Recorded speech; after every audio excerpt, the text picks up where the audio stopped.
Chapter 676. Qin Xian sneered. Once he obtains evidence, the entire Qin estate won't be spared. Qin Guilu, be more careful in the future. You aren't his match. Eldest young Sir Qin chuckled and didn't say anything else. Leaving the dumbstruck Qin Guilu behind, he turned and floated away. Qin Guilu simply didn't expect that the two young sirs had already secretly exchanged blows with the crown prince. He wiped the cold sweat from his forehead, and a wry smile tugged at the corner of his mouth. It turned out that his little actions had all fallen into the young sir's eyes. To think that he had been so pleased with himself in the dark. Qin Guilu had to admit that he was old. These young children were truly each more ruthless than the other. Omega Kotoka sat in a carriage and coldly recited the name of a place. After the carriage set off, a large crowd of cheering girls rushed out from the corner of the street after hearing the news. They had all rushed over to watch the young sir of the Qin estate, but unfortunately, they were half a beat too late and only ate a mouthful of dust. The carriage stopped in front of a house, far away in a corner. The carriage driver didn't know what his master was waiting for, but he didn't dare to ask. He could only wait silently with his master. A small blue and white palanquin was parked in front of the residence's entrance. A young miss stood in front of the palanquin accompanied by a maidservant with a somewhat gloomy expression. Omega Kotoku was silently waiting for something inside the carriage, and that young miss was also waiting at someone else's door. After waiting for a full 3 hours, it was already past lunchtime. The carriage driver opened his mouth and carefully called out, "Second young sir." Then, he heard a creak from the other end, and the residence's main door was suddenly pulled open inwardly. 2 figures walked out of the door hand in hand, followed by a male and female bodyguard maidservant. Omega Kotoku's deep gaze locked onto the young lady who stepped out of the door first through the carriage's curtain, his aura gloomy. "Eldest Miss Xiao, is this your original appearance? That Mu Xiao Bao is also a fake name." Young Sir Omega Kotoku's cold gaze landed on Miss Xiao's small hand that the crown prince was holding, and he instinctively felt uncomfortable. How could he let another man hold her soft and delicate hand? It felt like something in the depths of Xiao Chen's heart had been torn apart, making him feel somewhat uneasy. Omega Kotoku stared coldly at the 2 men. The glint and shadow of the sword in his eyes were almost tangible. So much so that Arbor and Mo Lien both turned to look at the carriage. Separated by the thick curtain of the carriage, the 2 men's cold gazes met in a straight line. After a moment, Omega Kotoku clenched his fists. "Let's go home." For some reason, the coachman felt that the surrounding air seemed to have become a few degrees colder. It was already the 12th month of winter, so he couldn't help but sneeze several times. Rubbing his nose, he hurriedly got into the carriage and rushed back to the Qin estate. "Who's in the car?" Arbor asked curiously as he tugged at the prince's sleeve. "Irrelevant people." Mo Lien's gaze followed the carriage. After a moment, she retracted her gaze and lowered her head to look at Arbor. No need to pay attention to them. Arbor didn't pursue the matter. After eating, the 2 planned to go out for a stroll. She had just given him 4 ebony storage talismans filled with winter fruits. Speaking of the 50 winter fruit trees, it was a bit funny. Qiu was like an idiot, insisting on accelerating their growth and harvesting the winter fruits. After picking a few rounds of fruits, she wondered if something had gone wrong with the trees. Chapter 677. Now that she was on the verge of death from Qiu's torment, she reckoned that she would have to recuperate properly for a while. However, Qiu had become increasingly spirited these past 2 days. Those unlucky winter fruit trees had been ruthlessly squeezed dry. A 12 cubic meter ebony blue storage talisman really couldn't store that many winter fruits. She had to store no less than 4 ebony talismans before she finally cleared out her overstock of winter fruits. The crown prince was also very astonished to obtain so many winter fruits to store, and he even hugged his Jojo and praised her. This time, Song Yuan of the Ministry of Revenue was going to be happy. Official Song, who originally came to him every day to complain about being poor, had already started repeatedly slandering him these past few days, instigating him to make an example of his father's harem and suggesting that the harem's expenses be reduced. This could also be considered a solution. Right now, the common people of the Mo kingdom capital were almost unable to fill their stomachs, while the great king's harem were all exceedingly extravagant. If they could reduce their expenses, they would definitely be able to save a large amount of expenses. Miss Xiao. Suddenly, a round-faced maidservant blocked their path with a flushed face. You, how can you turn a blind eye to our miss? As it turned out, after the two left, they didn't even glance at that Miss Wu in front of the palanquin and were just about to leave hand in hand. This time, they were blocked by that maidservant. Glancing to the side, they saw that Miss Wu was dressed in pink and white with a thin fur coat draped over her shoulders and a delicate hairpin inserted into her hair. Braving the cold wind, she stood next to the small palanquin, her small face slightly flushed from the wind, her eyes filled with faint grievance. Impudent, Hui Feng reprimanded. A mere maidservant actually dares to block the path of the crown prince and crown princess? Why don't you kneel in greeting after seeing his highness?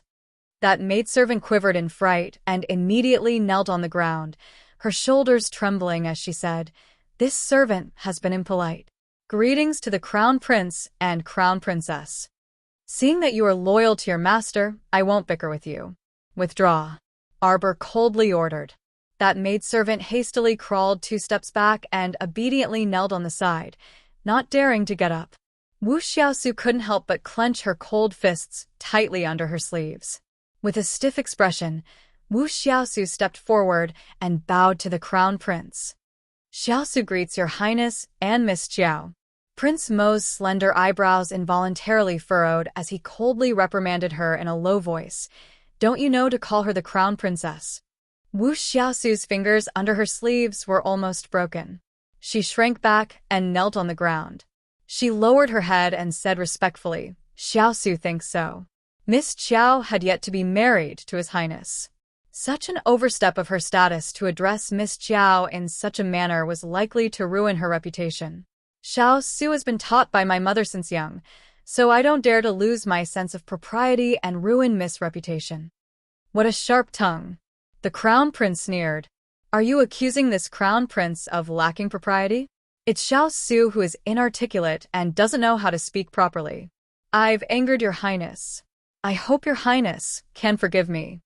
Wu Xiaosu knelt in front of Prince Mo and raised her pitiful face, aggrieved tears threatening to roll down her cheeks. "All right, it's just a form of address." Darling Xiao really wasn't that particular. She tugged at the crown prince's hand and said, "Let's go. Are we still shopping or not? Why bother with her?" Only then did Prince Mo retract his gaze and pull on Arbor's small hand in displeasure. Just as he turned around, he heard Miss Wu call out, "Miss Xiao, please wait." Chapter 678. A trace of impatience flitted across Arbor's brows. Was she very familiar with her? She came to visit her out of the blue and didn't even have an invitation. Where were the rules and etiquette she kept talking about? Was this the etiquette taught by her Wu family? "Miss Xiao, previously, because of me, Madame Xiao and second Miss Xiao suffered a bit of a fright. This is just a small token of my respect." Wu Xiaosu walked briskly to Arbor's side and suddenly took out a long box from her inner world, handing it over to Arbor. "What do you mean?" Arbor felt that this woman was very baffling. Wu Xiaosu nodded slightly at her and said with a smile that didn't show her teeth, "If I hadn't delayed your mother for a while at Dongshan Gate, perhaps they would have left long ago and wouldn't have encountered the black-clothed men's pursuit." "You're here to apologize to my mother?" Arbor asked coldly. Wu Xiaosu was startled and barely managed to quell the anger in her chest. She thought to herself that this Qiao family's eldest miss was too blunt in her speech. How is this an apology? She was just using an excuse to visit this eldest Miss Qiao and get closer to her in passing. Was this eldest Miss Qiao an idiot?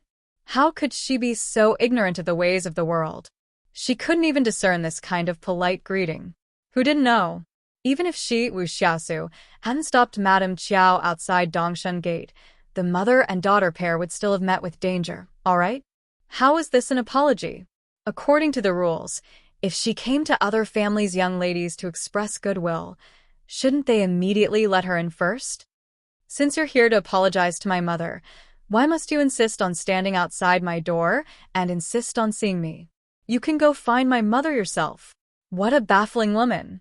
Wu Xiaosu was so angry that her hands, which were holding the long box, couldn't help but tremble slightly. If she could, she really wanted to give this stoic face a big slap. Can you freaking understand the ways of the world? Don't you want others to lose face by speaking like this to a guest who came to your door? The corner of Prince Mo's mouth twitched slightly. He glanced at Miss Wu and held back his laughter as he turned his face away.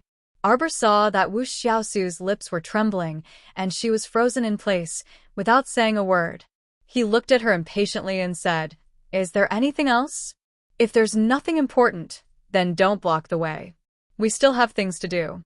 Since you've already said so, what else can I do?" Wu Xiaosu clenched her fists tightly under her sleeves and moved to the side mechanically to make way for them.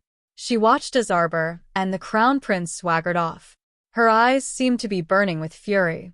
This was the result of her waiting from morning until afternoon. She hadn't even taken a step into the Qiao family's house. Good. This big Miss Qiao was truly formidable. Without meeting her, he would not have known that this person was actually such a ruthless character who was impervious to everything. At such a young age, he was very scheming. Wu Xiaosu thought that Arbor's entire person was a conspiracy. She believed that this big Miss Qiao deliberately gave her the cold shoulder in front of the Crown Prince all morning. Then, she ruthlessly brushed her aside in front of the Crown Prince and completely shut the door on her. Did she think that she would give up just like that? Her mind was filled with her aunt's earnest exhortations. You must become good sisters with big Miss Qiao of the Marquis of Jiyuan's estate. How could she have known that Miss Qiao was completely baffled by her? A total stranger suddenly came to seek an audience with an appearance of deep sisterly love. Didn't she find it funny? Chapter 679. Young Master. On the way, a ghost-like figure silently appeared in the carriage and bent down to salute. Did you wipe it clean? Omega Kotoku asked softly, her voice as cold as iron. Yes. Omega Kotoku nodded, and her gaze shifted to that person's shoulder. A dark red spot was seeping through the black clothes. You fought with someone? Yes. That person's mouth widened, and his eyes revealed a bloodthirsty intent. But the person who fought with this subordinate didn't end up well either. His injuries were more severe than mine. Haha, he probably won't make it past tonight. Omega Kotoku nodded slightly, and then had the person leave the carriage. Mu Xiaobao. You want to run away so irresponsibly after provoking this young master? The teacup at Omega Kotoku's fingertips suddenly turned into powder. That was impossible. Arbor reached out to rub his slightly itchy nose. Mo Lien then grabbed his small hand and rubbed it. Cold? What cold? She was a mystic cultivator. How could she be cold in such a chilly winter day? It didn't matter even if she wore an unlined garment. But if she really wore an unlined garment outside, not to mention the Crown Prince, her parents would be the first to nag at her nonstop. It was sunny after the snow, and there were quite a lot of people on the streets today. The two people strolled aimlessly on the streets for a while, quietly enjoying the slow flow of time. However, the good times didn't last long. A wail broke the peace on the streets, and the pedestrians hastily dodged.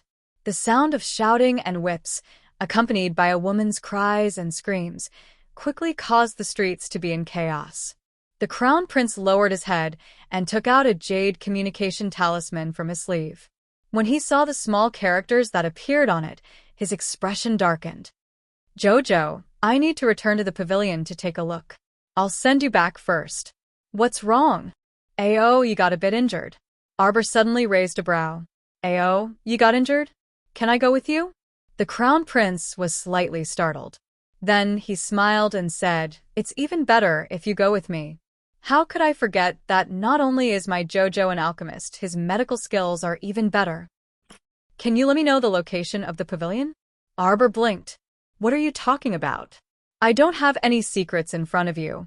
Just ask me directly if you want to know anything. Besides, you're the mistress of the Hidden Night Pavilion. You can go anywhere. The Crown Prince squeezed her hand. Let's go. Xiaomu nodded. Just as the two of them were about to leave hand in hand, they saw a sobbing woman running toward them while hugging a child. Seeing that she was about to fall headfirst into Xiaomu's body, the Crown Prince hastily caught his darling by the waist and dodged to avoid that impetuous woman. As a result, the woman, who was carrying a child, fell heavily to the ground with a thud. The child in her arms groaned a couple of times and burst into tears. You bitch, you still dare to run. The man's angry curses were mixed with the sound of a whip slicing through the air, instantly landing on the woman's head. Smack! When the whip landed diagonally on the woman's back, the man's hand clearly stiffened, as if he didn't expect this whip to land so easily. The woman grimaced in pain as she hugged the child. She rolled towards the Crown Prince's feet.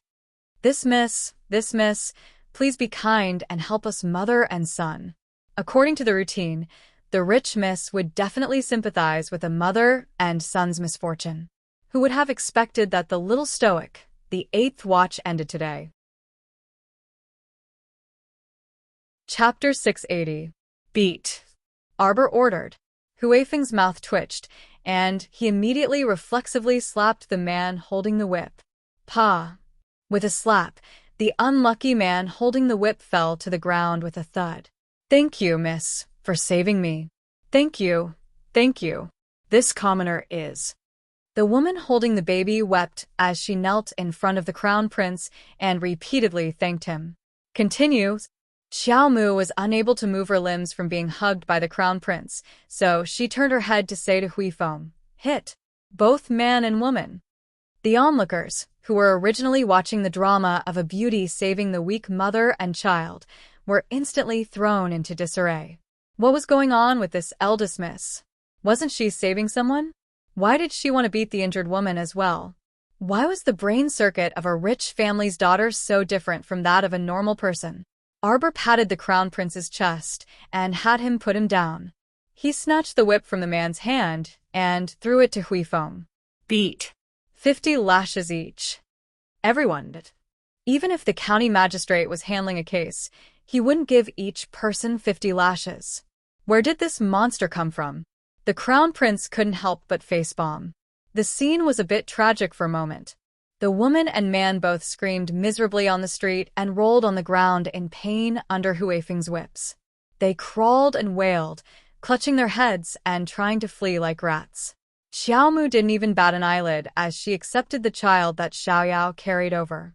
She reached out to check his pulse, lifted up the child's eyelids to take a look, and then fished out a pill for him to consume. At the same time, he flicked his fingertips, and 2 talismans instantly turned into 2 streaks of light that pounced on the man and woman. Who sent you? Arbor coldly looked at the sobbing woman and curled his lips in mockery. Don't beat, miss, don't beat. The woman had only wailed 2 sentences in her sobbing state before her entire body quivered, and she answered Xiaomu's question in full detail like beans from a bamboo tube. When the dictum talisman was activated, there was almost no need for any reaction time for it to take effect. It was a girl who gave us a liter of rice and asked us to put on this show. That girl said that Mrs. Kindhearted, when you see me being chased and beaten by my husband, you will definitely save me. She also asked me to beg you to take me in. What does that girl look like? How old are you? Arbor asked coldly. The onlookers at the side were already dumbfounded. They didn't expect that this woman had teamed up with her husband to put on a show to deceive this rich young lady. She's pretty, just like a flower. She looks about 18 or 19 years old and is wearing a light pink fur coat. Her body looks a little frail, the woman replied honestly. Apart from rice, what else did I give you? Yes.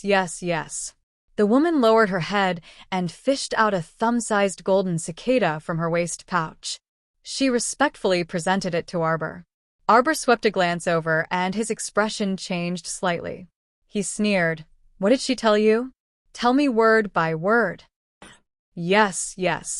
The woman didn't hide anything and told Arbor everything that the girl told her. A trace of anger flitted across the crown prince's eyes. "We'll go do our business first," Arbor said in a flash and handed the child in his arms to Xiao Yao. "You send him home." Chapter 681. The onlookers who were watching the show were all confused and couldn't figure out what was going on. Xiao Yao couldn't help but be amused by their stupidity. She rested one hand on her waist and held the boy's hand with the other as she scolded, "Look at your foolish faces. Did you all think that our miss was randomly beating people up on the streets? This little boy was clearly abducted. Have you ever seen a mother use her own son as a cushion when she falls down? This child was fed a delirious poison, and it was our miss who gave him the antidote." Xiao Yao grumpily rebuked the passers-by. The onlookers were rendered speechless, and they all smiled sheepishly as they apologized profusely. Peony kicked the swindler couple and asked them where they had picked up the child. Only then did she take the boy and leave. The Crown Prince and Arbor prepared to return to the Hidden Night Pavilion first to check on Ao Ye's injuries. "Keep an eye on the two of them. Just keep them half alive," the Crown Prince instructed with a cold expression before leaving. Hui Feng immediately bowed his head slightly. The two of them left through the northern city gate, and the Crown Prince immediately summoned Little Seven. The moment the child appeared, Arbor immediately discovered that he had grown up quite a bit. He now looked like a 14 or 15-year-old youth. A pair of golden red eyes swept over her, and he snorted. Arbor also snorted back at him. He wasn't even as adorable as her Qingluan. Mo Lian was baffled. Why were these two little fellows like black-eyed chickens the moment they saw each other and didn't like each other? Little Seven. Mo Lian stroked Little Seven's little head. "Let's go to Martial Mountain." Seventh Yen pridefully turned his small face away and abruptly turned his head back to glare at Xiao Mu, who had cast her gaze over. "Be nicer to little Mo." Yen, she couldn't help but roar at Arbor. He didn't even know how his master got through all those years. He missed a person so pathetically, thought of a person, and longed for a person to appear. It was heartbreaking to see such a master. Xiao Mu trotted all the way to Yan Qi and suddenly reached out to smack his head. "You rude fellow. Call me big sister. How am I not good to him? Why are you so annoying? Every time you see me, you either roll your eyes or roll your eyes." Xiao Mu pinched Seventh Yan's cheek forcefully with her small hand, turning his handsome face into a steamed bun. Seventh Yen was so angry that he was breathing through his nose. Mo Lian was busy separating the two little guys from each other. She kept comforting her baby. "Jojo, be careful. You can't beat Little Seven. Little Seven, you're not allowed to do anything. Let go." Classmate Little Seven was about to die from anger. This damned woman was so fierce that she wanted to kill him. She came up and pinched his face. It hurt so much. Arbor smacked him on the head. "Call me big sister. Damned woman." Thump, thump, thump, thump, thump. Little Seven reached out to hold his head.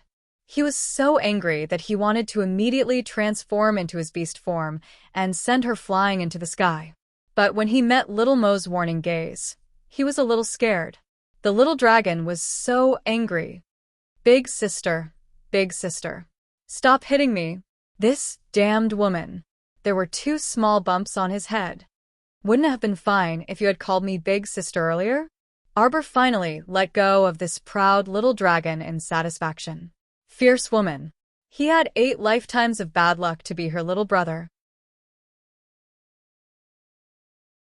Chapter 682. Seventh Swallow angrily transformed into his dragon form and carried the 2 of them toward Wulo Mountain. The Hidden Night Pavilion's capital branch was built deep within Wulo Mountain. It had a steep natural barrier, so not many people could come here. There were only small groups of adventurers who didn't go deep into Wulo Mountain. Most of them hunted in the periphery. Thus, the Hidden Night Pavilion had been stationed in Wulo Mountain for many years, so it was relatively peaceful. Arbor followed the Crown Prince to a mountain wall and watched as the Crown Prince pressed his palm against a stone block. A stone door opened in the originally barren mountain wall. The 2 of them walked in hand, and Seventh Swallow angrily followed behind them. The inside of the stone wall was very spacious. The ceiling hung high, and the wall lamps reflected light. It was a different world. Hidden Flower walked over and bowed to the two of them. "Your Highness, stay up late's injuries are quite serious." As he spoke, he brought the two of them to a small stone room. The moment Arbor walked in, he smelled a faint scent of blood. Stay Up Late was lying on a stone bed with his eyes closed and a thin blanket covering his body. "Crown Princess, be careful." When Hidden Flower saw Xiao Mu walk to Ye's side and lift his blanket, he hastily called out in shock. Arbor's hands were like flowing clouds. He quickly lifted half of Stay Up Late's blanket.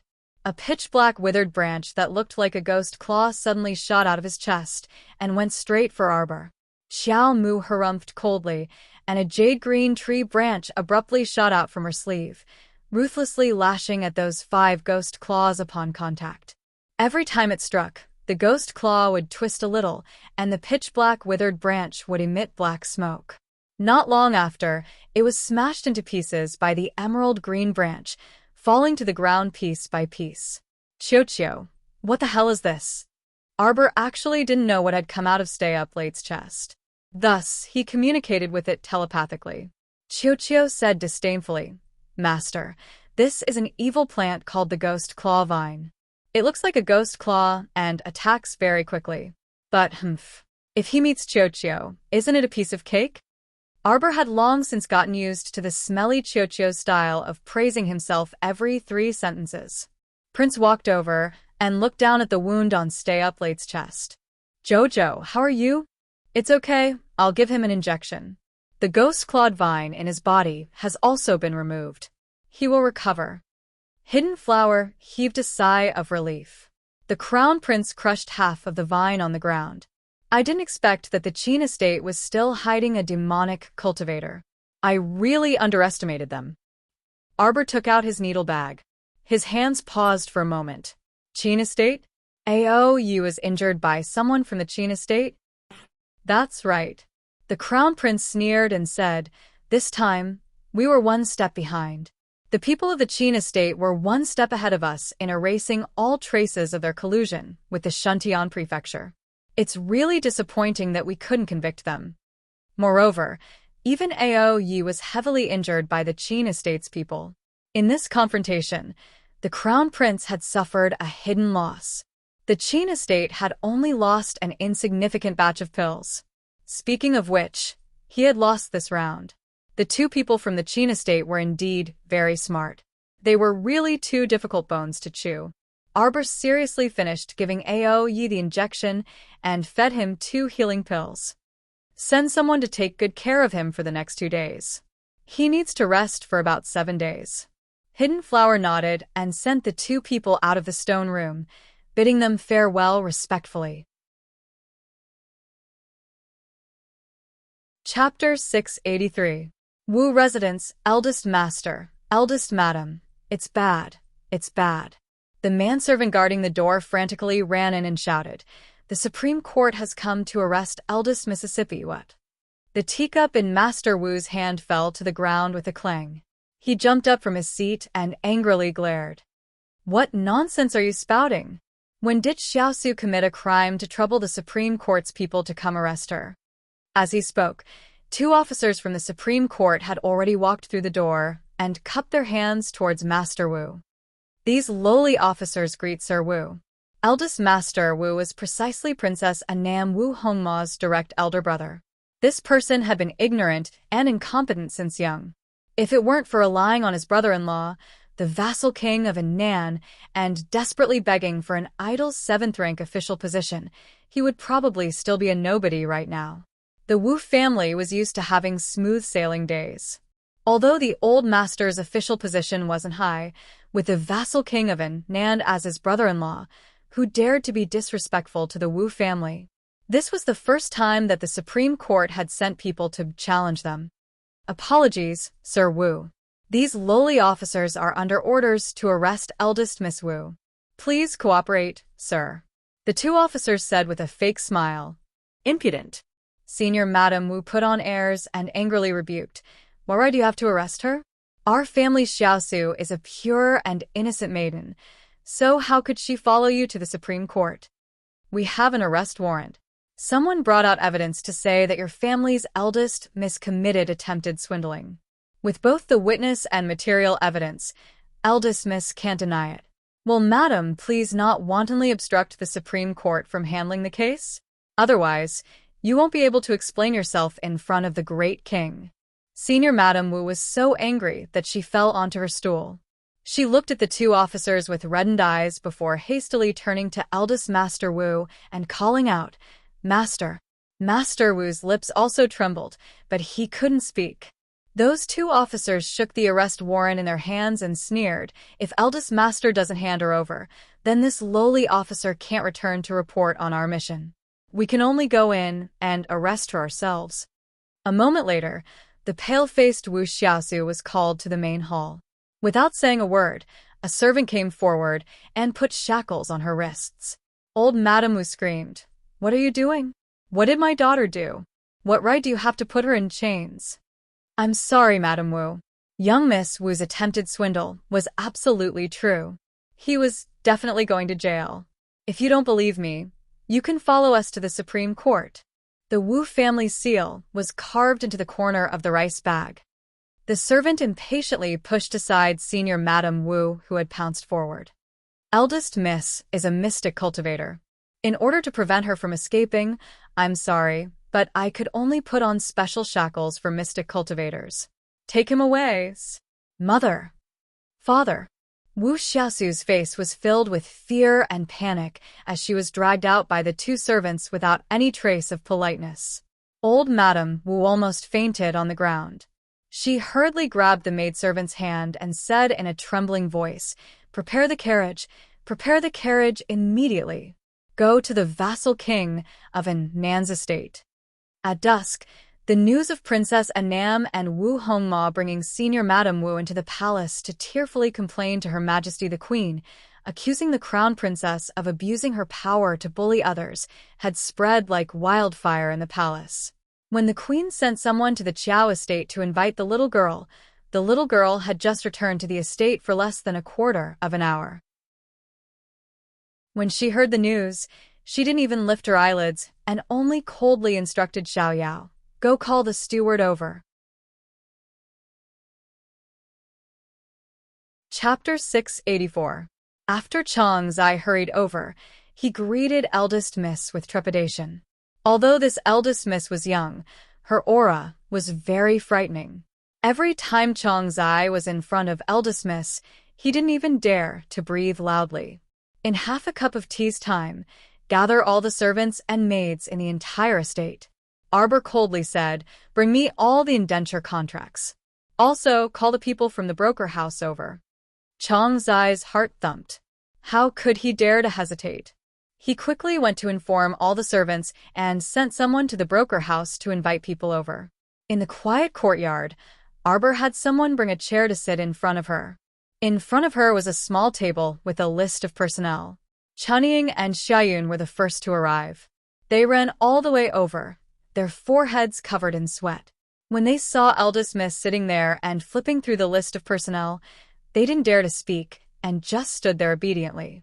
Soon, half a cup of tea's time passed.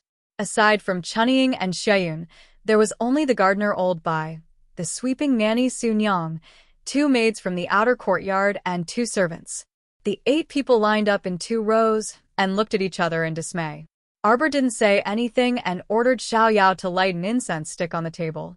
Her fingers lightly flipped through the list of personnel, occasionally raising her head to look at the people present.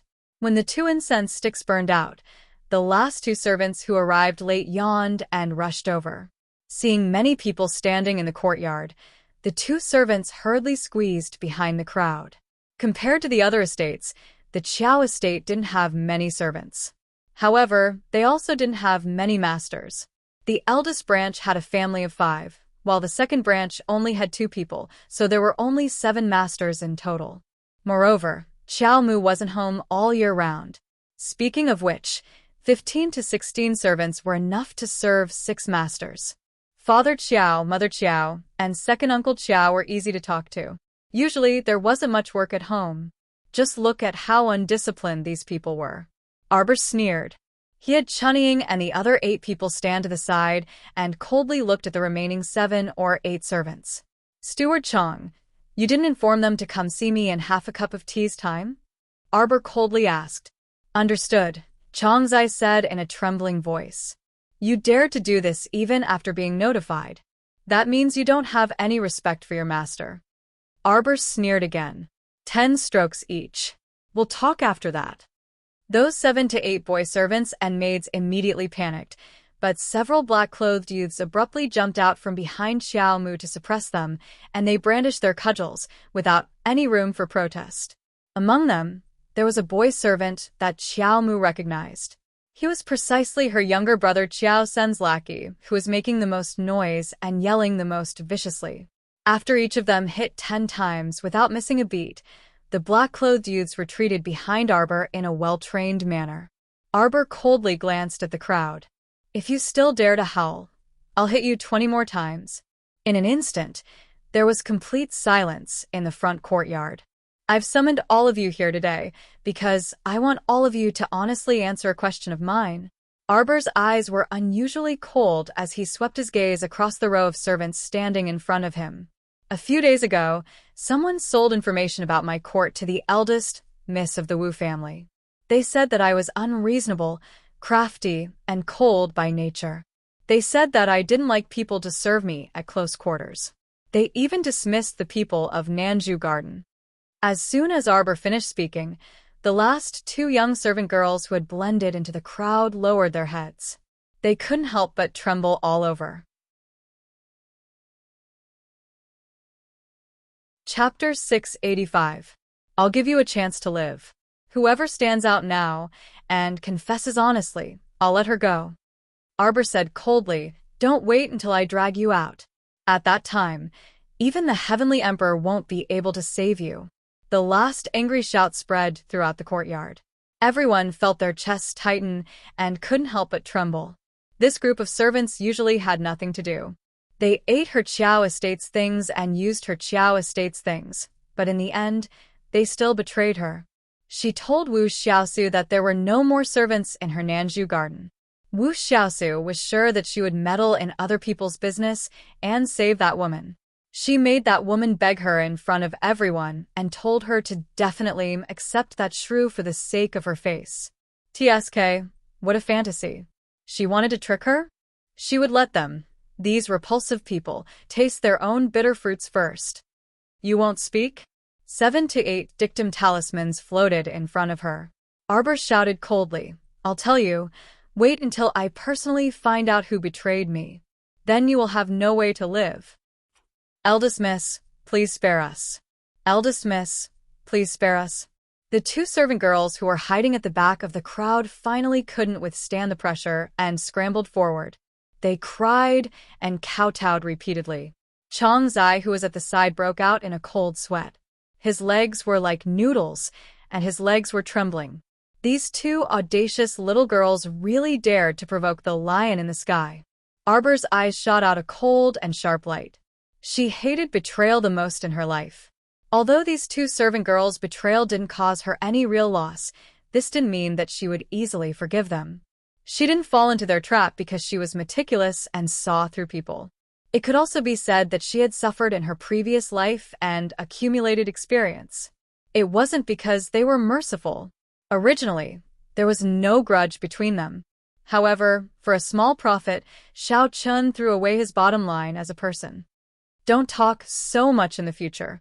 Let them eat it." Arbor threw out 2 pills, and the 2 black-clothed youths immediately understood. They took the pills and stepped forward, grabbed the 2 frightened and trembling servant girls, and forced them to swallow the pills. The 2 of them became mutes on the spot, unable to speak. 2 pairs of frightened eyes, with a trace of resentment, stared at Arbor. "You're not convinced? Then I've changed my mind." Arbor looked coldly at the 2 girls who were glaring at him with hatred. "Kill them." The 2 maidservants' pupils suddenly shrank. They opened their mouths but found that they couldn't make a sound. In the next second, 2 cold lights flashed past their necks, and a red liquid sprayed out. Everyone felt as if their hearts were being gripped tightly by something, and they didn't even dare to breathe loudly. In the future, if anyone dares to reveal any of the trivial matters of my Nanju garden to unrelated people, they will be punished. That's the outcome. If you can't control your mouth, then don't ask for another mouth in the future.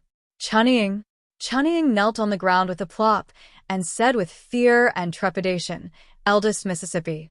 This servant will scrupulously abide by her duties and won't dare to blabber nonsense."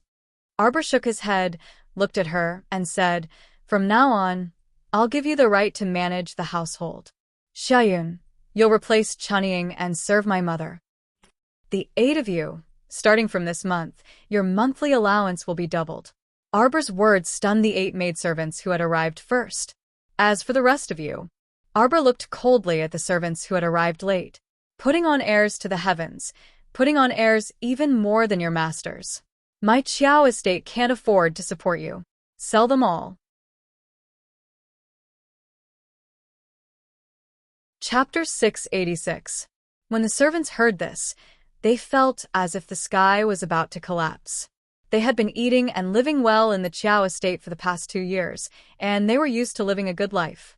Now that the Qiao estate had been promoted to a marquis estate, their lives were even more prosperous. Compared to the children of other poor families, they were all as comfortable as young masters and misses. Now, eldest miss actually wanted to drive them out with just one sentence. This time, everyone panicked, and they only hated that they had offended eldest miss, this ancestor. This ancestor wasn't as easy to talk to as the other members of the Qiao family. She would poison them to mute them, kill them to kill them. Her swift and decisive methods were completely unlike the other people in the Qiao estate who were soft and docile. The servants all cried and begged for mercy. But how could Arbor care about them? She had given them a chance, but unfortunately, only half of them grasped it. Since that was the case, she didn't need to be polite with them. "It's so noisy, so annoying. Drive them all out." Arbor threw the name list on the table and beckoned to Chunning. Chunning hurriedly ran over and respectfully bowed to pick up the name list on the table. "Cross out the names of the people who were driven out today. Also, check if there are enough people in the estate to clean. If there aren't enough, pick 2 or 3 honest people from the broker house. It doesn't matter if they are men or women, as long as they are willing to work hard." Yes, Mississippi, Chunning was someone who could read. These 2 years, she had always been by Madam's side, helping to manage the household, so she naturally had some skills as a housekeeper. Arbor nodded. "It will be the new year in 10 days. Tomorrow, go find a few people from the clothing workshop and buy 2 sets of winter clothes for the new year for each of the servants and boys. Calculate how much cloth is needed and report to me when the time comes. There is no harm in having more, but don't shortchange anyone."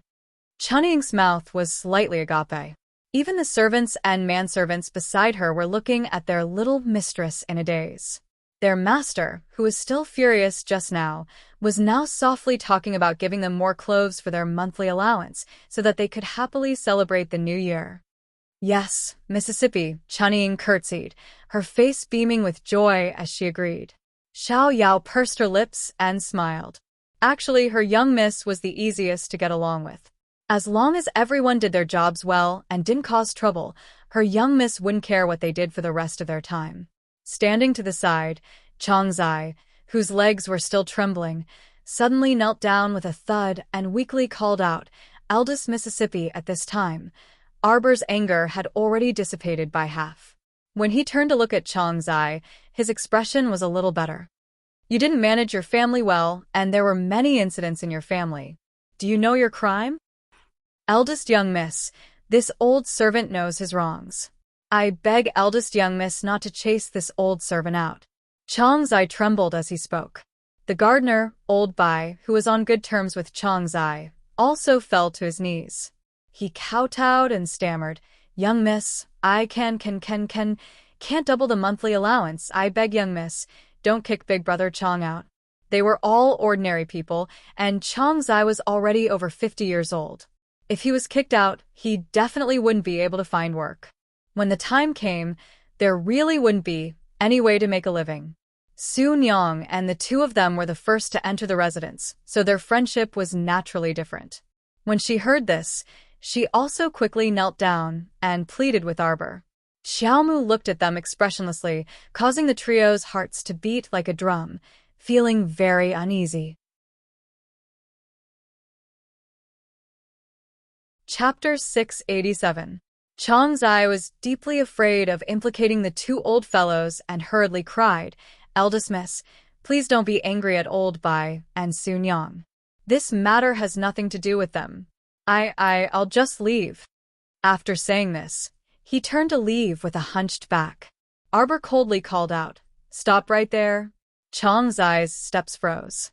Arbor glanced at the three. "So, you two are willing to give up double your monthly allowance for Chang Zai?" Yes, eldest miss, we are willing." The two nodded in unison without hesitation. "You are also willing to leave the Qiao estate on your own. Will you bear a grudge against me?" Arbor raised her brows and looked at Chang Zai. Chang Zai hurriedly turned around and fell to his knees again. This old servant does not dare. All these years, this old servant has received the Qiao estate's grace and has been taken care of by master and madam. Even if I leave the estate, I do not dare to betray my masters. Rise." Arbor speechlessly looked at the three of them. "When did I say that I wanted to drive you out of the estate?" Chang Zai, Old Bai, and Sun Yang were all startled and carefully thought back. That's right, when Miss had been angry just now, she had not said a single word about driving Chang Zai out. At most, she had ignored Steward Chang. "I removed you from your position as the steward only because I felt that you weren't too suited for the position of steward." Xiao Mu sighed as she explained, "Although you are indecisive in handling matters, you are a loyal and righteous person. You have followed my parents for so many years. Even if you have not performed meritorious deeds, you have still worked hard. How could I drive you out? Could it be that in your eyes, your miss, am so unreasonable?" Chang Zai hurriedly said that he did not dare. Old Bai and Sun Yang were not good with words and could only follow Chang Zai's lead and say that they did not dare. "All right, all of you rise." Arbor moved her fingers and took out two small pouches. Xiao Yao pursed her lips and smiled. She knowingly took two small bags and walked over to Old Bai and Sun Yang. She handed them to them. "Here, this is a gift from Mississippi. Take it and calm your nerves." The two of them got up from the ground in a daze. Each of them stupidly hugged a small bag and peeked inside. There were 2 pieces of ham inside. These days, meat was much more expensive than rice. This was a bountiful reward. Old Bai and Sun Yang both stared blankly at their little master. "Chang Zai, you have 2 very good friends." At this time, Chang Zai already knew that the young miss would not chase him out of the house, and his nerves were no longer as tense. Hearing this, he smiled from the bottom of his heart and nodded repeatedly. "From now on, you can work at my parents' Li Jing garden." Arbor said faintly, "You're getting old. You can just ask me to do some trivial things." "Many thanks to Miss. Many thanks to Mississippi." Chang Zai secretly wiped his old tears, his heart feeling more and more guilty. He didn't manage to cure the house, but the young miss did not blame him and even allowed him to stay. In the future, when he took care of the master and madam's small courtyard, he could not be so careless. He absolutely could not fail to live up to the young miss's trust in him. Arbor nodded and let them leave first. Chunying also took the remaining 2 servants and 2 manservants to leave, looking for the trafficker to choose servants. Soon, a black-clothed youth flashed to Arbor's side and whispered a few words to her. Arbor slightly raised an eyebrow, a cold light flashing through her eyes. "Wait for me to go out and take a look." "Master, the green mammy by the queen's side has been waiting for a long time." Arbor's footsteps paused, and she nodded to the youth. "Go call her over." Chapter 688. Arbor waved his hand to dismiss the other hidden guards before leading a hidden guard named Lightning to the door. Lightning and Hui Feng, who served the crown prince, both came from the hidden guard camp, which was a bit different from the nature of the hidden night pavilion's work. Arbor finally understood everything now. Those with the word hidden in their names, such as Hidden Flower and Hidden Current, were all members of the Hidden Pavilion and specialized in assassinations. However, when those idiots were idle, they liked to visit the Night Pavilion to cause trouble. As for those with the word "Yi" in their names, such as Charming Knight and Midnight Supper, they were all members of the Night Pavilion. Their main job was to travel to various large cities and towns to gather intelligence. Sometimes, they might even have to travel to faraway countries to gather all kinds of intelligence. The hidden guards from the Hidden Guard camp were usually the Crown Prince's bodyguards. Of course, when the Hidden Night Pavilion was very busy, the hidden guards might have to lend a hand or something. The Crown Prince's Hidden Night Pavilion's Hidden Guard camp had been established for who knew how many years. Its scale was already very large, so it was quite easy for Arbor to use it directly. Especially the Hidden Guard camp. It was said that the Great King's father, the old Grand King, had directly passed it down to the Crown Prince when he was still alive. There were also some extraordinary people that Arbor had never seen before. Arbor had just arrived at the door with lightning when he saw the manservant hugging his younger brother and refusing to let go. The manservant was wailing loudly, as if he wanted to vent all of his grievances. The slave trader stood to the side and watched awkwardly. Apart from the manservant who seemed to be on steroids and refused to leave Qiao Sen's side no matter how hard he tried, the other maids and manservants all shrank behind the slave trader listlessly, not daring to resist at all. Arbor raised his hand and pointed. Lightning's figure flashed, and he reached out to pick up the wailing manservant. Arbor waved at his younger brother. "You're back, Sister." Qiao Sun was baffled by his manservant's crying as soon as he returned from the academy. When he saw Arbor standing at the door, he hastily ran over and pulled on his sister's hand, asking, "Sister, what happened? Why is Dong crying like this?" Arbor didn't hide it from him. He told his brother everything and then asked, "Do you want to keep this kind of servant who bullies his masters?" The manservant hurriedly crawled to kneel in front of Qiao Sun and cried out, young master, you can't abandon this servant." Qiao Sun's little face flushed red. He went up and kicked the manservant. "How dare you be so disrespectful to my sister? He deserved to be sold. This young master doesn't have a wicked servant like you. Leave immediately. Let me tell you, even Big Brother Crown Prince has to listen to my sister. Of course, I am no exception. Even this young master had been ruthlessly beaten by my elder sister, let alone a manservant like you. You really have no discernment. You actually foolishly went against the wind and committed a crime. You're the biggest joke in the world, trying to challenge my elder sister? How capable do you think you are?" Our dear Qiao Sun was someone who knew when to yield and when not to yield. He had long discovered that his elder sister was the one in charge of the entire family. Even someone as powerful as his big brother had to listen to his elder sister. What kind of thing does a manservant like you think you are? How dare you climb all over his elder sister? You deserve to be scolded. Our dear Qiao Sun hurriedly drew a clear line between himself and the manservant, indicating that he wasn't on the same side as him. He pulled his sister towards the door.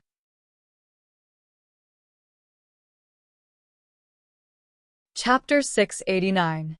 This child had been raised by the old madam's side since he was young, and had been spoiled to the point of being out of control. Fortunately, he was a little fearful of his older sister now, so she could still control him. Otherwise, it would be harder to teach him in the future. Arbor glanced at this mischievous child in amusement and exasperation. She shook her head and followed him through the door. Coincidentally, the green mammy was led all the way here. When she saw Arbor, her expression darkened slightly. She took a few steps forward and curtsied hastily. "Eldest Miss Qiao, can we leave now?" "Oh, wait a moment," Arbor said carelessly. The green mammy's expression became even more unsightly. "Wait a moment? This old servant is afraid that this old servant can wait, but Her Majesty the Queen can't. How do you know whether Imperial Mother can wait or not?" Mo Lian's voice drifted in from the door. The green mammy was slightly alarmed. She quickly turned around and led the two junior palace maids to perform a standard curtsy to the Crown Prince. "Greetings, Your Highness." Arbor pattered to the Crown Prince and tugged at his sleeve. take me to the place where Wuxia is imprisoned. The crown prince nodded and turned to look at the green mammy and the others. Go and reply to Imperial Mother first. Just tell her that we will come over in an hour.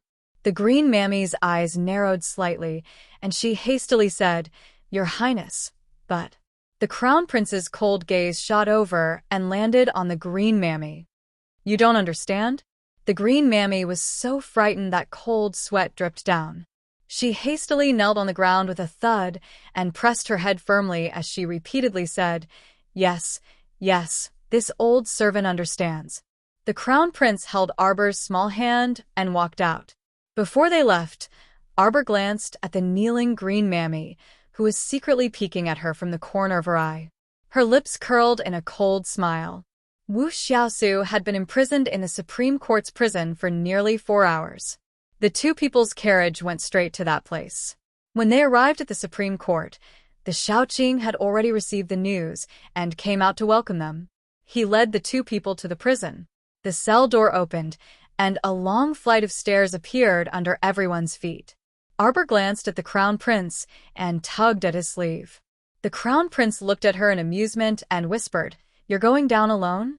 Arbor nodded. The crown prince looked at her helplessly. What? Are you still whispering to each other? As he spoke, he turned to the vice-chancellor of the Supreme Court and said, Let's stay here. Let the jailer open the door for the crown princess. Yes, yes. Shaoqing nodded repeatedly and pointed to a jailer to take Arbor away. Just as Arbor was about to leave, he turned around, raised a small hand, and suddenly pinched the crown prince's face. He muttered, I don't like it when she looks at you and acts pitiful. Thinking of Wuxiao's little white flower appearance, crying endlessly in front of the crown prince, Arbor felt unhappy in his heart. After he finished speaking, he left the petrified crown prince, Shaoqing, and the others behind and followed the jailer. Huifeng. What should he do when he suddenly discovered that his master was being teased? The vice-chancellor of the Supreme Court was nearly 40 years old and usually felt that he was quite up to date with the times.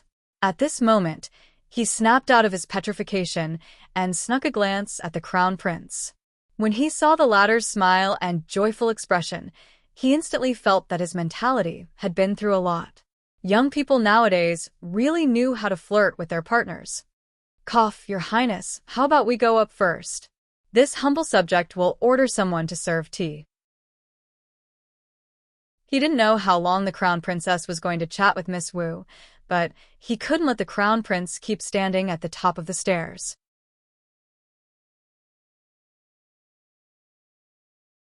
Chapter 690. Done. Crown Prince the Great? After calling him 3 times, the crown prince still didn't have much of a reaction and only kept smiling on the side. Huifeng's mouth twitched, and he coughed lightly. Shaoqing, go and prepare first. His Highness will be there in a moment. Yes, yes. The Supreme Court's Shaoqing hastily retreated. Huifeng couldn't help but cover his face. Oh no. Master was flirted silly again. The Supreme Court's Shaoqing didn't see it, but when he looked over, he saw that Master's ears were red. Sigh. These days were so hard. The crown princess casually flirted, and my crown prince's soul left his body. Your Highness. Cough.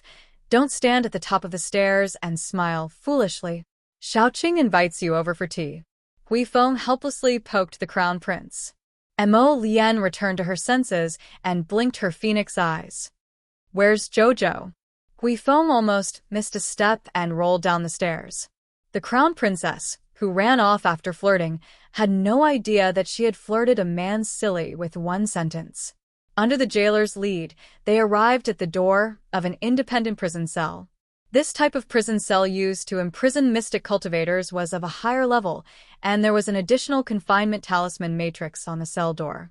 Normal mystic cultivators couldn't escape from this prison filled with confinement talisman matrices if they wore specially made shackles and handcuffs.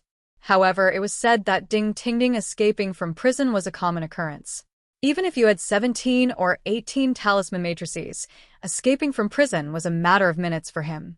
The prison cells on both sides were empty, and Wuxia was being held in this one. The jailer brought Arbor to the door of the prison cell. Under Arbor's signal, he opened the door for her and tactfully retreated far away. Arbor stepped through the door, and her gaze landed on Wu Xiaosu, who was huddled in the corner. Wu Xiaosu looked up when she heard footsteps. When she saw that the person walking against the light was Arbor, her eyes abruptly widened, and she pounced at Arbor like a hungry tiger pouncing on its prey. However, when she was several steps away from Arbor, her figure was abruptly pulled to a stop by 2 iron chains. Her arms were firmly bound by 2 iron chains on the wall. She could only bare her fangs and brandish her claws at Arbor, but she could never reach her. Arbor stood in front of Wu Xiaosu and looked at her indifferently. I couldn't figure out why you kept trying to get close to our Qiao family. Later, the crown prince secretly told her that the palace maid who poisoned her at the banquet had a brief contact with Princess Anam. This goal was already very clear. Princess Anam wanted to avenge her good daughter, Commandery Princess Huiban. The vassal king consort of Anan, Wu Hongma, is your aunt, right? Wu Hongma had been plotting against her since the day of the banquet. What a whimsical woman. He wanted to give her a slow-acting poison so that she would eventually die unknowingly. That way, the crown prince wouldn't be suspicious. This method of poisoning was simple and crude. It could be said that if she succeeded, it would be a good plan. Unfortunately, no matter how much she calculated, she overlooked the fact that Xiao Mu was also well-versed in the study of poison and had read thousands upon thousands of poison scriptures. This kind of concealed, slow-acting poison might be quite stealthy and undetectable to other people, but to Xiao Mu, it was truly too common. Wu Xiaosu was ordered by Wu Hongma to pretend to get close to the Qiao family so that she could enter the family and find an opportunity to continue poisoning Arbor with slow-acting poison. Unfortunately, second Miss Qiao didn't like her from the start. Eldest Miss Qiao was as cold as ice and unapproachable, so she didn't have a chance.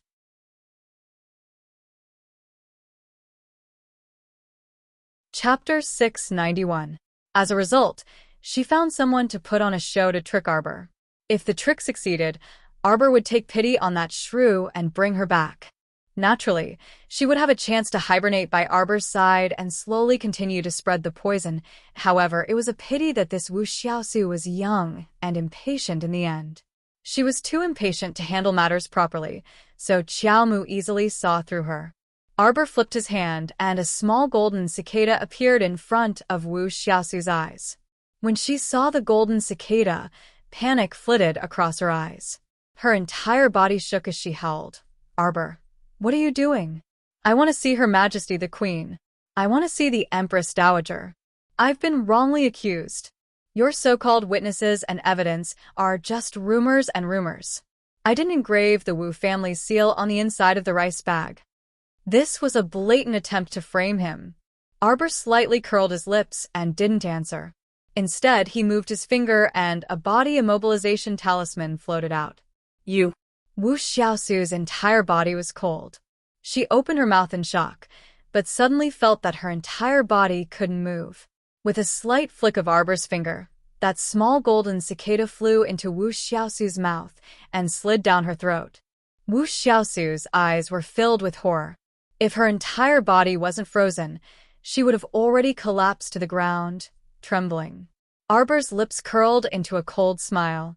Didn't Wu Xiaosu have that stupid woman on the street follow her home and wait for an opportunity to get close to her bedroom? She wanted to stuff this poisonous golden cicada under her bed and let it emit poisonous gas over time? TSK, why go through so much trouble? Just directly feed it to Wu Xiaosu and let it play its role in Wu Xiaosu's stomach. After Arbor finished dealing with Wu Xiaosu, he left her frozen like this. He didn't even help her resolve her predicament and leisurely left. When the two entered the palace hand in hand to see the queen, eldest Madame Wu's eyes were swollen from crying. Princess Anam even held back a belly full of anger and drank tea for 4 hours. Without waiting for Princess Anam to make a fuss, the crown prince ordered people to bring the witnesses and material evidence to the queen and state the facts. Seeing the queen's silence, Senior Madame Wu became anxious. Xiaosu is still a virgin and is the princess consort's niece. Wouldn't it be a disgrace to the Wang clan if they were in prison like this? Besides, she was just a child and had accidentally offended the crown princess. The crown princess hasn't suffered any losses yet, so why can't she just take a step back? A country has its laws, and a family has its rules. Are you looking down on the law? The crown prince said indifferently, 3 months in prison is already a light punishment.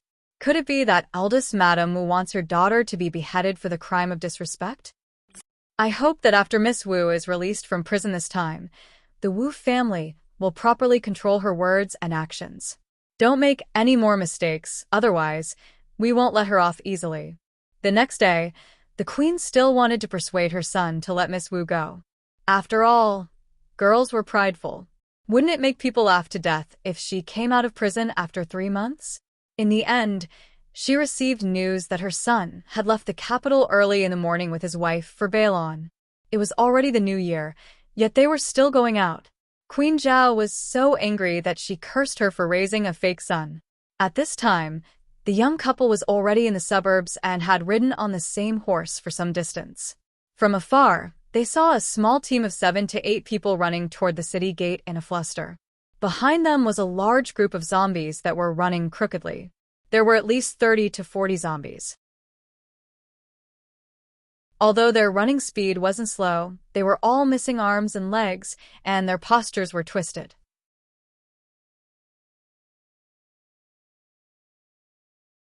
Chapter 692. However, this batch of zombies moved at the same speed as a normal person. If there were no mishaps, it should be a batch of level 3 zombies. The squad of 7 to 8 people fled in a panic. From afar, they saw the crown prince and Arbor foolishly standing still with their horses in front of them. In their panic, they glanced at the two of them and silently criticized them. They felt that they were 2 young people who had been scared silly. Otherwise, why didn't they run when they saw such a large batch of zombies? They even foolishly placed their horses in the middle of the road. Why are there so many zombies? The little girl asked crisply.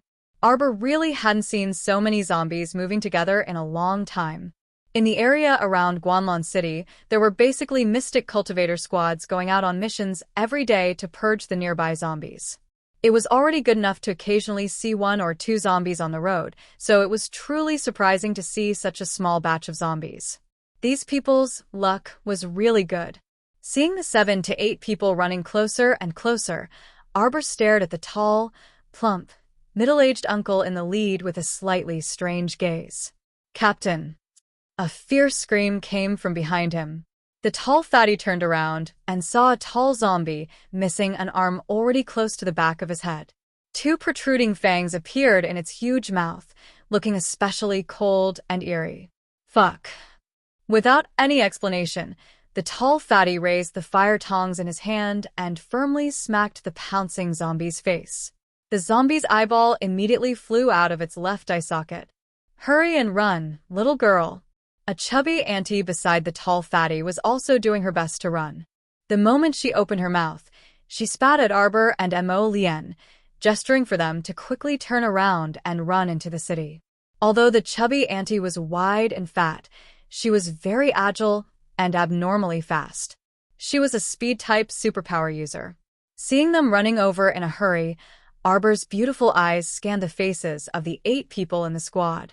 The more he looked, the more radiant his eyes became. "What are you looking at?" Mo Lien reached out and pulled the little fellow's face back. This child was staring at her without blinking. Was he really that good-looking? The team consisted of 8 people, young and old, men and women, all of whom looked ordinary. He really didn't know why his Jojo couldn't take his eyes off them. "Come over quickly." Xiao Mu waved her hand at Fatty Gao and company. "Hurry, hurry." Fatty Gao's mouth twitched. "Little girl, run. Don't just stand there. We really can't handle these dozens of level 3 corpse puppets. Get down. All of you." The little guy waved his hand forcefully. Everyone looked at her in confusion, only to see the fair and tender little girl take out a round thing from her sleeve. Mo Lien's eyebrows twitched slightly. She was just about to grab the little fellow's little hand. The round core ravaging thunder had already been thrown out by her and landed in the midst of the zombie horde. Boom! A huge explosion shook the earth and the mountains.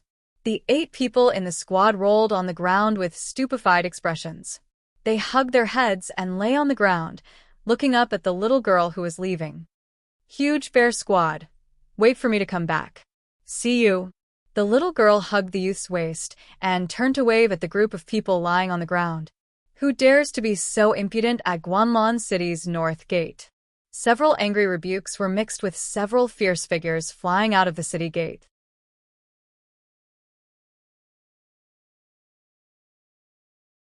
Chapter 693. The 8 members of Huge Bear Squad continued to lie there motionlessly, holding their heads as they stared ahead in a daze. The core ravaging thunder had blasted a huge crater in front of them, and none of the 30-odd zombies were spared. All of them were blown to smithereens. Several mystic experts stationed at Guanlan City's North Gate flew out of the city and were stunned when they saw this scene. The members of Huge Bear Squad slowly crawled up from the ground after a long while. Everyone looked at each other in bewilderment. Captain, WWR Huge Bear Squad is so famous now? Even a random little girl passing by can call out our Huge Bear Squad's name? 2 lumps of red appeared on a young team member's face in excitement. Huge Bear Squad's captain, Gao Sheng, irritably slapped the back of that team member's head. What nonsense are you spouting? It must be because she saw the badges we're wearing on our chests. Everyone looked down. The Huge Bear badge wasn't very obvious, and the bear carved on the badge wasn't mighty. To be honest, could that girl really tell that this badge was of Huge Bear? What exactly happened here? A mystic guarding the city solemnly looked at Captain Gao Sheng. Gao Sheng smiled foolishly and rubbed the back of his head. It's just that just now, our squad accidentally attracted a group of zombies to chase after us. An expert passed by and helped us take care of the zombies. Ah, right. We're the Huge Bear Squad that went to the North Slope to dig up wild vegetables. Now that the mission is complete, we plan to return to the city. The mystic guarding the city looked at the badges on their chests and nodded. According to the rules, you guys will first stay in the tent area outside the city for a few days.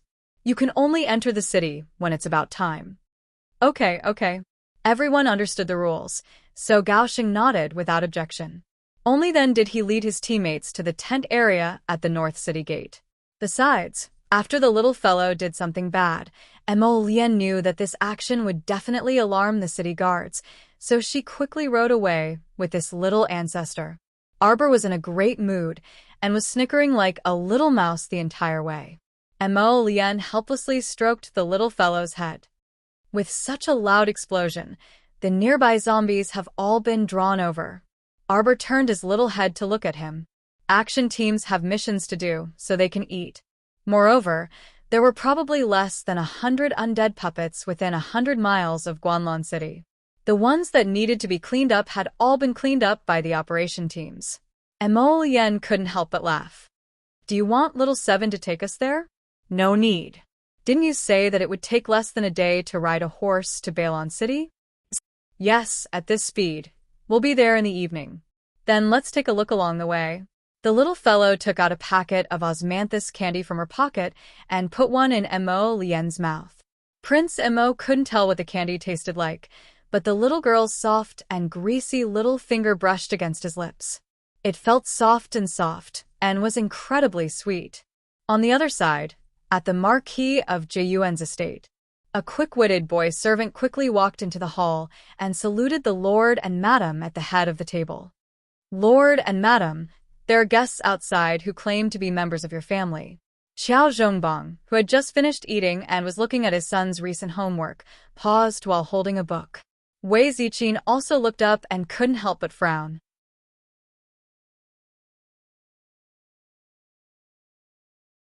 Chapter 694. Clansmen of the main clan? Wasn't that? Ha ha ha. Zhongbang, why didn't you tell the main clan that you've moved to Guanlan City for so long? A laugh came from outside the door. You can't just barge in. The sound was mixed with a footboy's anxious cry. Master, Madam, they. Qiao Zhongbang looked up and saw an elderly man in his 60s leading two middle-aged men who were slightly older than him through the door. The elderly man smiled and nodded repeatedly at him. Clan head. Qiao Zhongbang and his wife stood up and greeted the elderly man with an indifferent expression. They waved their hands to dismiss the footboy. It wasn't that they hadn't contacted the main clan after moving here for so long. It was that when they had moved here back then, the husband and wife had brought gifts and visited with Qiao Zhongxing the next day, wanting to contact the main clan. In the end, they had been stopped outside by several snobbish gatekeepers. At that time, Qiao Zhongbang and Qiao Zhongbang had even met the middle-aged man on the left behind the elderly man. When that person heard that they were a branch of the Qiao clan from Quoto village, he didn't even look at the husband and wife and directly had them driven away, not even allowing them to finish speaking. This matter had left a shadow in the hearts of Qiao Zhongbang and his brother. In the 2 years since they had moved to Guanlan City, they had never paid a visit to the Qiao clan's main clan head again. "Hey, why are you treating me like an outsider by calling me clan head?" The Qiao clan's main clan head, Qiao Dongbua, smiled and waved his hand. "Zhongbang, I also watched you grow up. In terms of seniority, I am your eldest uncle. There's no need to treat me like an outsider by calling me clan head." Qiao Zhongbang said neither coldly nor warmly, "I don't dare. We two brothers are farmers from Quoto village in a remote and desolate area. We don't dare to have any relationship with the main clan. If there's nothing else, please leave." Clan head Qiao Dongbua's old face stiffened. The two middle-aged men behind him were furious, especially the man on the left. When he heard Qiao Zhongbang's voice, he realized that he had met this person 2 years ago. However, at that time, Qiao Zhongbang and his wife were dressed very plainly. At first glance, one could tell that they were country bumpkins from the countryside. Unlike now, they were dressed in silk and satin. "Zhongbang, we are all clansmen of the same clan. There is no need to be so calculative." Clan head Qiao Dongbua said with a calm face, "What happened 2 years ago, it's all because of that little servant boy who was guarding the door. He didn't understand the ways of the world. Don't worry, I'll deal with them as soon as we get back." "No need." Qiao Zhongbang waved his hand, turned around, and pulled his wife into the inner hall. "I'm sorry. I have something to discuss with my wife, so I won't see you off." This old man still dared to bring up the incident from 2 years ago in front of them, which meant that he already knew about it. However, at that time, Qiao Zhongbang and his brother were only good-for-nothings in the main clan's eyes. How could the main clan ever care about them? Qiao Dongbua was so angry that his mouth crooked, and he brought his 2 sons out of the marquis's estate with his tail between his legs. Qiao Zhongda immediately cursed, "Dad. He's only a good-for-nothing who obtained the marquis title because he sold his daughter for glory. Does our Qiao family still need to rely on him? A good-for-nothing, a good-for-nothing. A good-for-nothing is about to break through to the peak of level 7 Mystic Cultivator realm. What about you? You're just a mere level 6 Mystic Cultivator, yet you keep calling someone else a good-for-nothing." The clan head's words shocked Qiao Zhongda. Earlier, he was only concerned about being angry and didn't pay attention to Qiao Zhongbang's cultivation at all.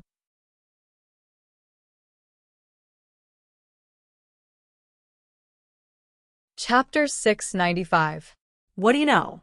I heard that this future crown princess is deeply doted on by the crown prince. She herself is also a very capable child. If she can return to our clan, reputation, status, resources, wouldn't they have everything they could wish for? He heard that His Highness the Crown Prince frequently sent gifts to Qiao Zhongbang and his wife, being incredibly diligent. Qiao Zhongda only felt his teeth ache as he muttered softly, "But they have to be willing to come back first." Looking at Qiao Zhongbang and his wife's attitudes, it was impossible. "Isn't it all your fault?" Qiao Dongbua was so angry that he kicked his eldest son. "You're such a blind thing. You offended that couple for no reason.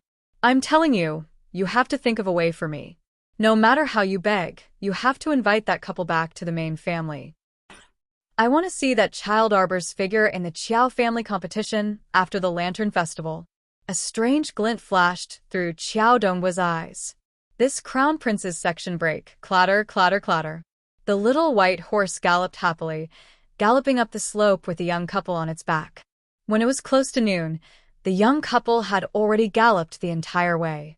With the crown prince carrying her in his arms, Arbor's hair and clothes were clean, neat, and elegant, without the slightest speck of dust.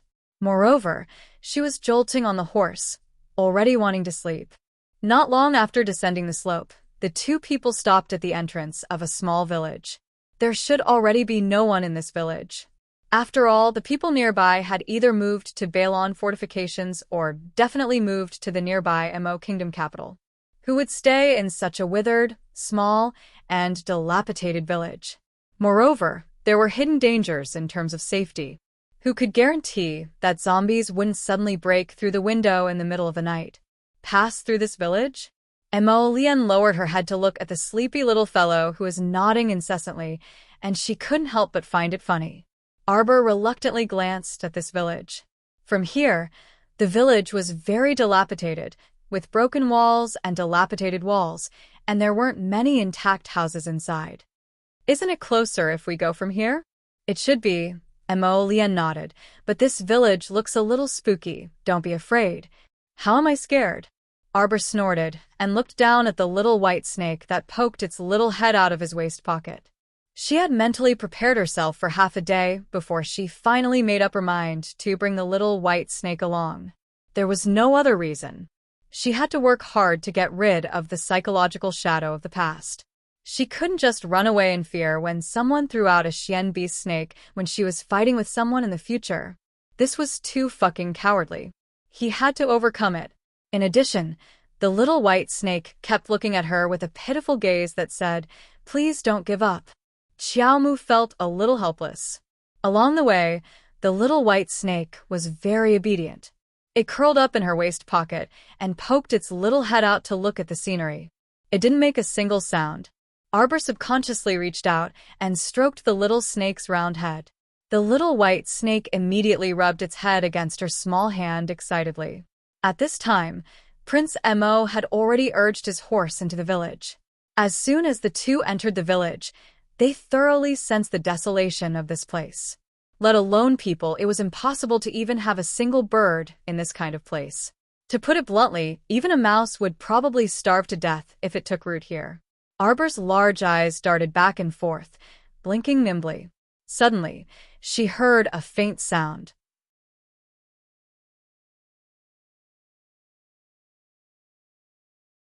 Chapter 696.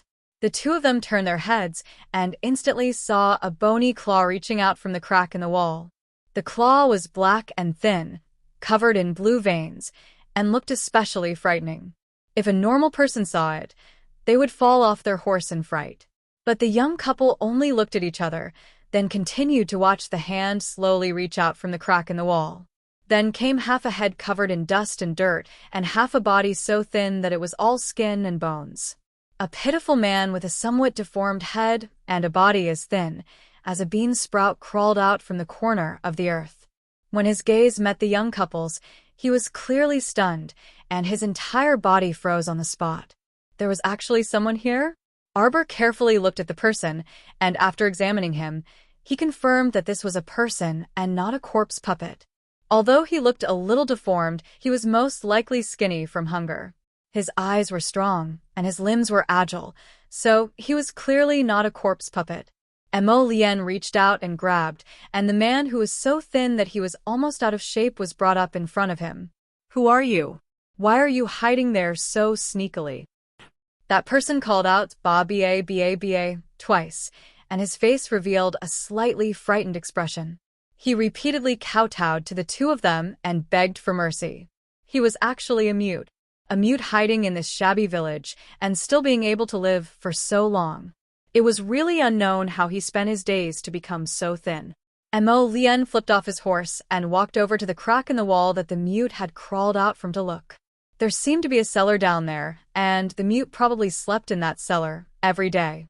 I'll go down and take a look, Jojo. Emolienne pointed down. Arbor nodded and retracted his gaze to look suspiciously at the mute. Are you really a mute? The mute made 2 short, ah-off sounds, and his voice was also very hoarse. Arbor flipped his finger and suddenly threw a body-securing talisman at him. Suddenly, the mute nimbly dodged to the side and fiercely dodged the talisman. He flipped his hand and threw a handful of dust at Arbor. Arbor's lips curled into a sinister smile. With a light swipe of his fingertips, several streams of water rushed out, directly washing away all the dust that Mute had scattered over. Mute was clearly taken aback, and his huge pupils contracted slightly. Water spirit? Impossible. How could such a young girl be a spirit master? That deformed Mute suddenly opened his mouth, and a snake's forked tongue abruptly darted out of his mouth.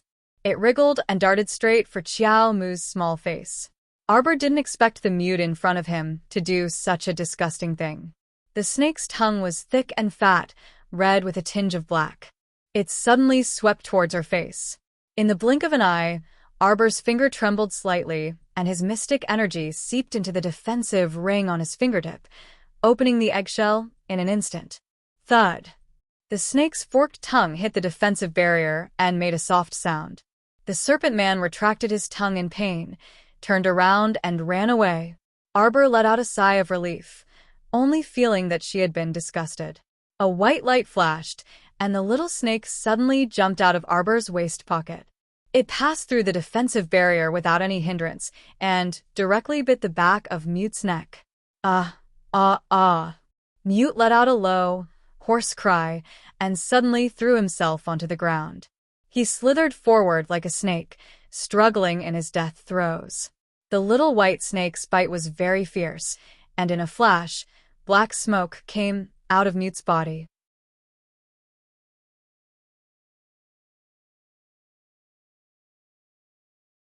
Chapter 697.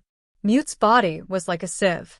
Small holes appeared all over his body, all of which were emitting black smoke. This black smoke came from his body. Gradually, he was enveloped by this thick black smoke, and his figure couldn't be seen clearly. When Mo Lian jumped up from the cellar, she saw this scene and jumped in fright. She quickly rushed to Arbor and pulled her into her arms. "What's going on? What could happen to me?" Arbor pouted and pointed at Mute. "He's the one who's in trouble." The white snake slithered out of the black smoke and softly pounced onto Arbor's hand, rubbing against her fingers cutely. Arbor stroked its head. Mo Lian, the white snake bit him, and this person's whole body emitted black smoke. What kind of special skill is this? Mo Lian gazed deeply at the white snakelet. The white snake wasn't to be outdone. It raised its head and swept a disdainful glance at Lord Mo with its round eyes. This is the dark power of the Netherworld. It's one of the 3 extremely strong and strange powers outside of the 5 spirits. It hasn't appeared for close to 1,000 years. I once read about it in the mysterious records of the upper 3 continents. There are only a few words about the description of the power of the Netherworld. When the white snake heard this, it shook its head and looked at Arbor with an expression that said, praise me, pet me." Arbor was a little amused. She raised her hand and stroked its little head. This power of the Netherworld also has a special power. Anyone killed by the power of the Netherworld will be able to control the dead person's movements for a certain period of time, depending on the user's control of the power of the Netherworld, Mo Lian explained. At this time, after the black smoke dissipated, they saw Mute with his head drooping. He moved step by step in front of them. When he raised his head, his pair of eyes were gray. His long, snake-like tongue curled and stuck out. Demonic cultivator. Mo Lian looked at Mute with a cold expression. "He's already dead." "Jojo, should we leave now or go down and take a look?" "Let's go down and take a look. We can let this person lead the way." Arbor's eyes lit up. Mo Lian nodded. "The cellar is connected to other places, but it seems to be connected in all directions. Without a guide, we may have to take a lot of detours. Then what are we waiting for? Let's go." Arbor was curious about the underground world. The 2 of them let Mute lead the way down the cellar. When they were brought to a rather large underground village, they couldn't help but be stunned. If they hadn't bumped into this Mute crawling out from the crack in the wall, they wouldn't have known that there was another path below the cellar and that there was a village built below. Mo Lien narrowed her eyes. Such an underground village had appeared so close to the Mo kingdom capital. Before this, not even the slightest bit of news had leaked out. This was truly a bit unusual, and it made him vigilant. When Mute led them into the village, 2 burly men walked up to them and said with a smile, "Yo, you're back. You brought back 2 fat lambs so quickly? Not bad." As they spoke, their eyes rolled in circles as they stared at this pair of fat lambs in amazement. This graceful appearance, tsk, a handsome man and a beautiful woman. If they were presented to the village chief, then Mute would definitely receive great praise. Mute didn't make a sound. Even the occasional ah sounds that he usually made were gone. However, no one paid attention to it.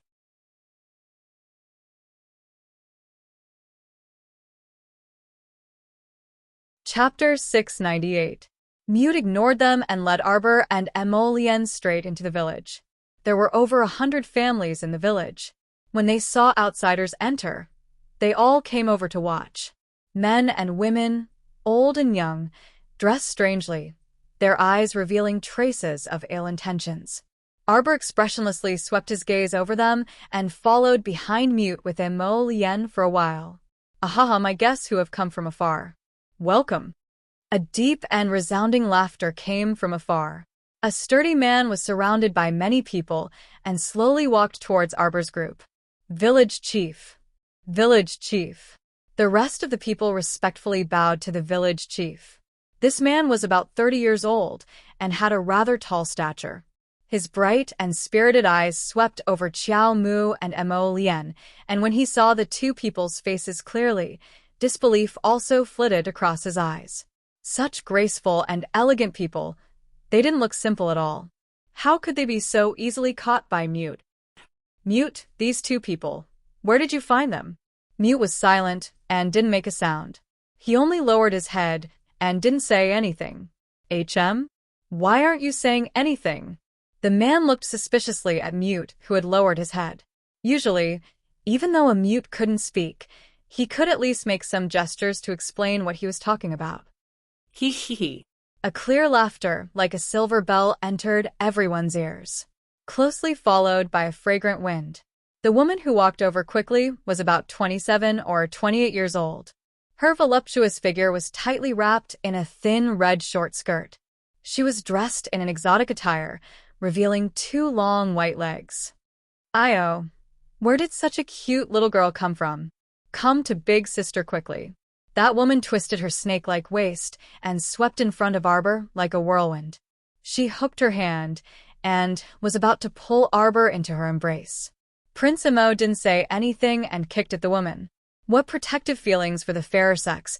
There was no such thing. The kick was vicious and accurate, aiming straight for the woman's thigh. Xiaomu had originally thought that the woman's leg would definitely break with a crack, but who would have expected that the woman's leg would be as soft as a noodle, as if it had been stripped of its bones, and it actually evaded Crown Prince Mo's kick. "Stinky man, go away."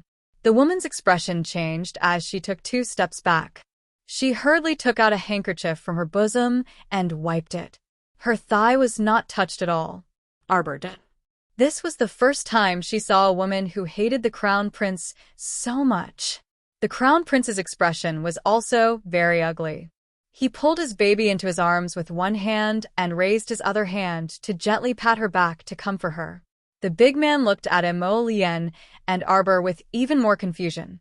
Just as he was about to speak, he saw a short man who quickly jumped over and landed in front of them. "Rabbit 3, what's the matter?" The short man called Rabbit 3 grinned and said, "Village chief, Mother Zhen, and the others are back. They said that they're going to have a barbecue feast tonight. Let everyone in the village get ready."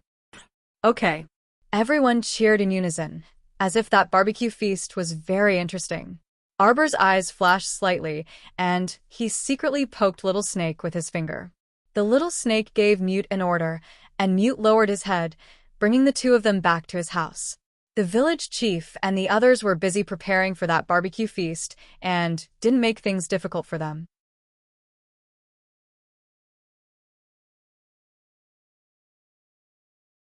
Chapter 699.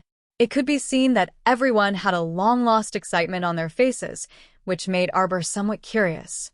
What barbecue feast? It made the entire village seem like it was New Year's in advance, as everyone busied themselves.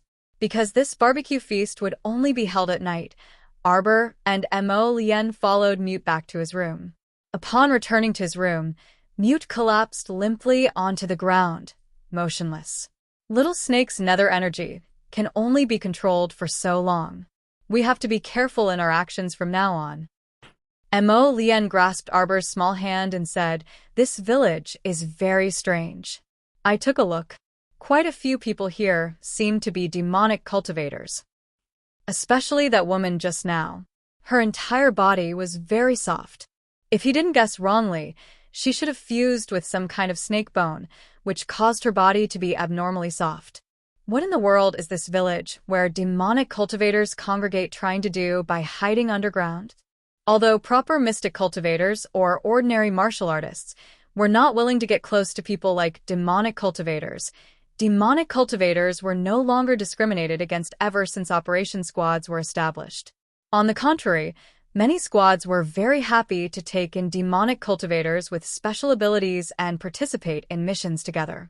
Since everyone was slowly starting to try to accept demonic cultivators as a group, then why were these demonic cultivators still sneakily hiding underground, unwilling to show their faces under the sun?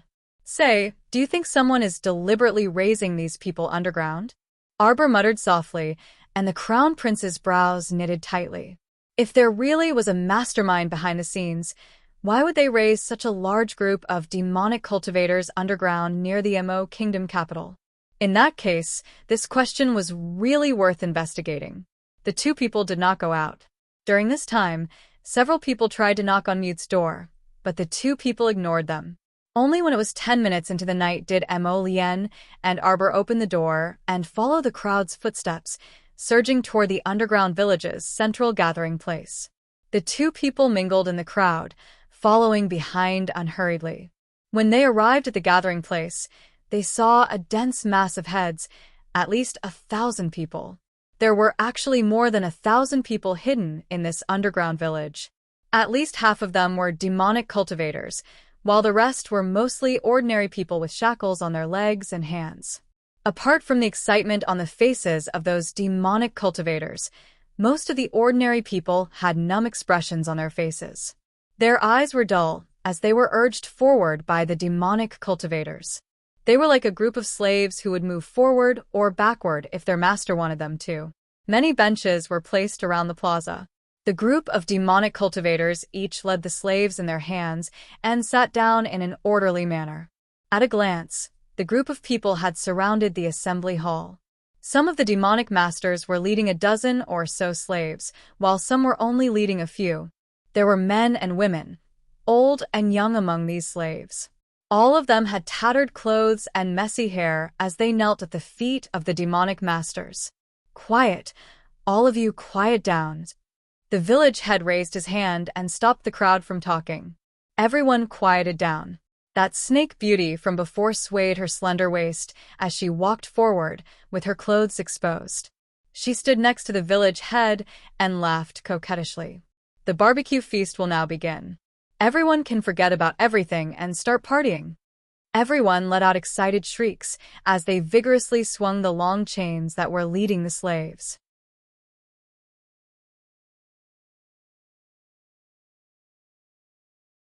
Chapter 700. The sound of rolling wheels rolling on the ground came in their direction. Arbor and Mo Lien raised their eyes, only to see 3 enormous grills being pushed out. The so-called barbecue was 3 people skewered on the grills. 2 ordinary people with numb expressions stood on both sides of the grills, continuously flipping the skewered people on the grills. Arbor almost vomited when she saw it, her little head suddenly burying into the Crown Prince's embrace. Although the Crown Prince was also very nauseous, nothing could be seen on his face. His gaze was cold as he looked at this group of demons who were laughing maniacally. The 3 people were already beyond recognition. Blood dripped from their bodies, and the roasted fat sizzled. It was obvious that they had been barbecued for a long time, and were already thoroughly dead. Big brother, second brother, third brother. A mournful cry came from the foot of a demonic master in the front row. A slave led by that demonic master suddenly rushed forward, roaring angrily as he wanted to pounce on the three grills. A female demonic cultivator, who was holding the chain, suddenly pulled on the metal chain with a chuckle. After a series of clangs, the bald little fatty who had been calling for his brother was pulled to the ground with a bang. He smashed the ground with both his hands in anger and despair as he cried bitterly. Ahahaha! The female demonic master laughed enchantingly. She got up and tugged on the iron chain in her hand, dragging the bald brat to her side. Sharp spikes abruptly shot out from her 5 fingers, and she grabbed a piece of flesh from the brat's arm with a whoosh. Brat, you should thank me for not handing you over for tonight's barbecue feast. Ahaha! The female demonic master stepped on the bald brat's back, using all her strength to stomp on the big iron pot on his back. She giggled as she trembled. What, big brother, second brother, third brother? You are now my little slave. You only have a master. Aha! Arbor poked her little head out from Emo Lien's embrace, her fists involuntarily clenched tightly. Emo Lien, who could sense the change in her mood, hurriedly reached out to pacify her, whispering in her ear, "Wait a moment." Ah! Ah! The iron pot brat let out a series of roars and cries of despair as he was stepped on by the female demonic body master. His 10 fingers continuously dug into the ground. TSK, how boring. You only know how to scream at the top of your lungs. Can't you do anything else? Jean G, you're really brutal. A few demonic cultivators by the side teased. Village head. Let's have some entertainment. Right. The last time he dissected a living person, it was really nice. Ha ha ha. The village chief laughed and put his hands on his hips, revealing his bulging chest muscles. How about we do something more exciting today? Do you want to see it? Yes. The group of demonic masters below shook their chains and screamed excitedly. The village head let out an evil laugh. He suddenly stretched out his hands and clapped his hands 3 times. A low growl could be heard as a dark-skinned woman slowly pushed a wheelbarrow into the arena. The wheelbarrow carried a large square iron cage, and inside it was actually a tied-up level 4 zombie. The level 4 zombie opened its mouth, revealing 2 terrifying fangs. Its eyes were bloodshot as it roared angrily at the fresh meat on the field. Ha ha ha! Everyone laughed maniacally in excitement. This is a level 4 zombie that absorbed all the power of a level 6 mystic cultivator. Its current ability is equivalent to a level 4 mystic cultivator.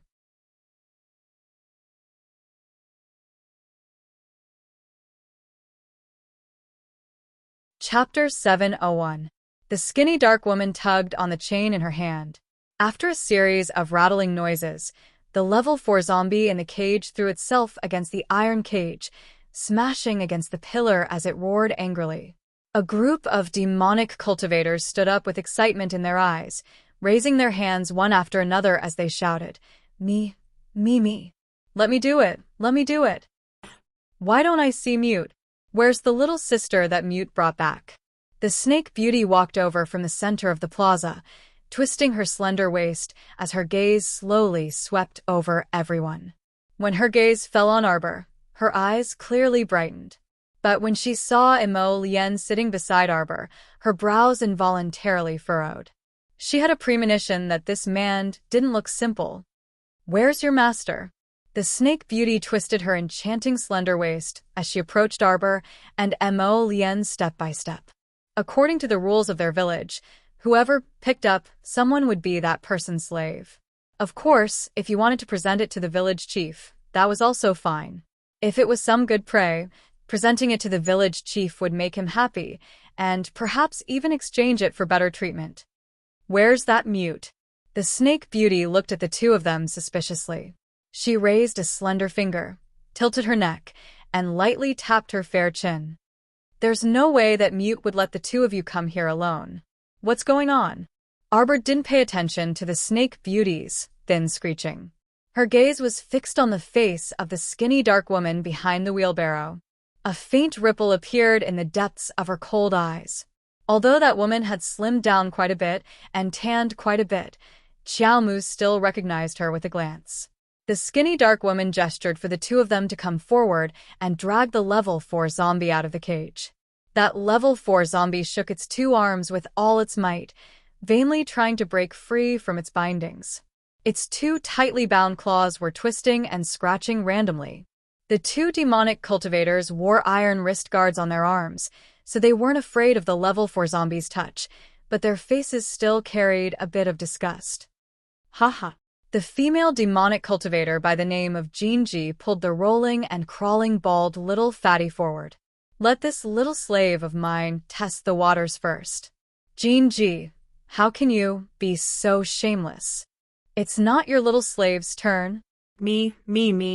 Let my slaves come.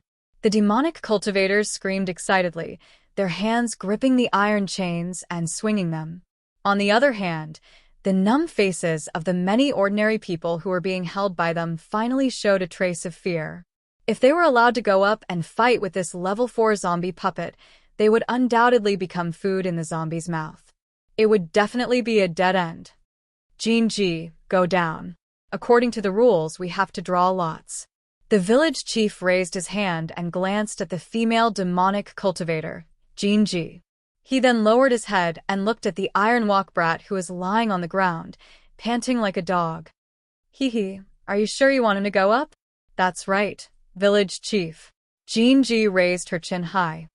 I've helped Mother Jin catch many lambs these past few days. Even if there's no merit, there's still hard work. Can't you agree to such a small request? The skinny dark woman by the name of Mother Jin didn't even bat an eyelid. She only pulled the iron chain in her hand. Anyone is fine.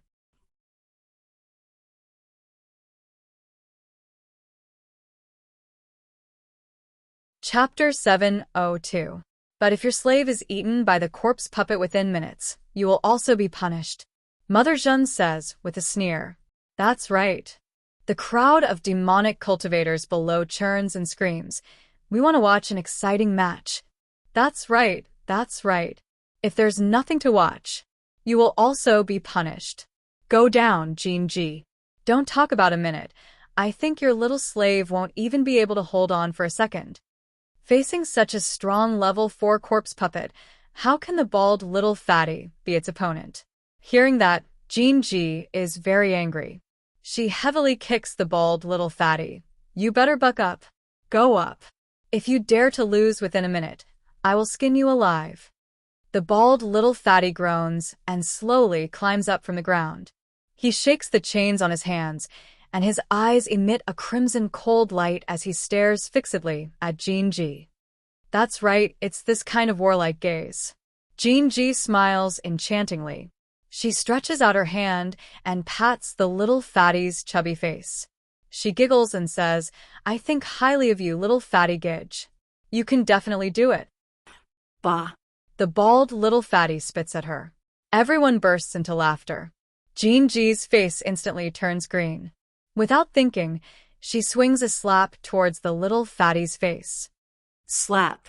The little fatty straightens his neck and gnashes his teeth as he stares fixedly at Jinji. Right now, the depths of his heart is filled with hatred. This group of filthy, perverted, and twisted bugs. They killed 3 of his brothers. He hated that he couldn't drink their blood and eat their flesh. He wanted to grind all of their bones and scatter their ashes. Let the little fatty go. Let the little fatty go. Ha ha ha. This group of neurotic demonic cultivators start to shout again. They excitedly clap their hands and vigorously cheer for the bald little fatty. Look, the little fatty is carrying a big iron pot on his back. He should be a chef, ha ha ha. Arbor's gaze falls on the bald little fatty. She has also met this little fatty once. It was that day when she made up her mind to leave Paradise Planet. As he descended from the snowy peak, he saw the little fatty Zhang Yu and a few of his brothers. At that time, the 4 of them wanted to go to the snow-capped peak to dig something. For a moment, she wanted to kill them, but then she let them go. It was only because this Zhang Yu had a history with the Holy Water sect when he was young. But they didn't expect that the world would play tricks on them. They were allowed to live, but they still couldn't escape the fate of being slaughtered by the strong. At this moment, only the little fatty Zhang Yu was left in the four-man adventurer team. His three brothers had all become food on the disgusting grill. These deranged demonic cultivators simply could not be called human. Activate the defensive barrier. At the village chief's command, for level 6 mystic cultivators wielding defensive mystic weapons walked forward. At the same time, they injected a wisp of mystic energy into the defensive mystic weapons. Faint rays of light crisscrossed in all directions and propped up a defensive barrier in the center of the plaza. The village chief crossed his arms and looked at the little fatty in amusement. Old rules. If you can survive this game, then we'll let you leave this place. Oh. The demonic cultivators below all let out excited shrieks. This side show truly made people so excited that their blood was boiling.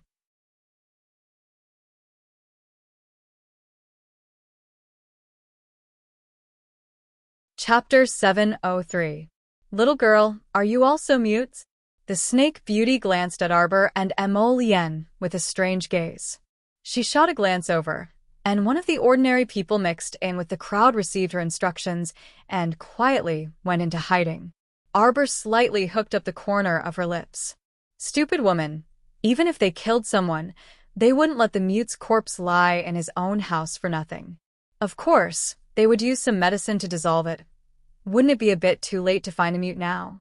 Since little girl is also interested in this game, then okay. Big sister won't hinder you from watching the show. I'll watch it with you.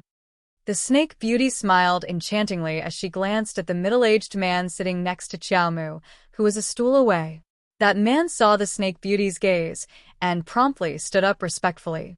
He bowed slightly and saluted her. Vice Hall Master, please sit here. Vice Hall Master? Arbor and Mo Lien glanced at the snake beauty without batting an eyelid. This form of address was a bit interesting. It didn't seem like a form of address for a villager. Could it be that this snake beauty wasn't from the village, or was she someone above the village chief? The snake beauty giggled and twisted her slender waist to sit on the stool next to the middle-aged man. Then, she glanced at Arbor, who was some distance away, and felt that the stool was a bit too far away. She simply dragged the stool over and sat down next to Arbor. Mo Lien looked over with an icy gaze and met the snake beauty's disdainful gaze. The latter rolled her eyes at him and completely ignored him. She just smiled and approached Arbor, saying, "Little girl, big sister will tell you. This program of the battle between humans and corpses was personally designed by the village chief. He's a capable person and can often come up with some ideas that others can't think of. The disparity in strength is so great, it's not good to watch." Arbor turned her little head and snorted. The snake beauty patted her long, bare legs. "That's right, little girl. Big sister has decided to let Jin Ji also enter the arena. What do you say? I don't want to watch the fatty. I just want to watch Jin Ji and the corpse puppet fight. The fight between a beauty and a corpse is very interesting." Little rascal gave the final word. On the side, Mo Lien twitched his mouth. The snake beauty suddenly stood up and raised her hand. "Throw the little fatty out. Let Jin Ji go up." The group of demonic cultivators were instantly dumbfounded. What was going on? "What are you doing? What are you doing?" Upon hearing this, several level 6 and level 7 mystic cultivators immediately twisted Jin Ji's arms and dragged her into the defensive barrier. Jin Ji's beautiful face turned pale. She turned her head and angrily glared in the direction of the snake beauty. "Fuck you. Snake beauty, what are you doing? Hurry up and release me. I'm a second-grade demonic cultivator in the village. You can't do this to me." Fuck. While they were talking, the bald fatty had already been dragged out of the defensive barrier and thrown out of the assembly. Mother Zhen also threw away the chains at her hands and walked out of the defensive barrier with the village chief, leaving behind the tied-up rank for zombie alone. It hopped around in circles in the center of the plaza and roared angrily. "Go in." Those mystic cultivators forcefully pushed Jin Ji, causing her to stagger and stumble into the defensive barrier. Fuck. When Jin Ji looked up, she saw a close-up and magnified zombie's stinky face. That disgusting appearance of crawling corpse worms covering its face made her vomit. Crack. The level 4 zombie opened its mouth and bit the air. Because its hands and feet were still tied up, it could only open its mouth and roar angrily as it charged at Jinji.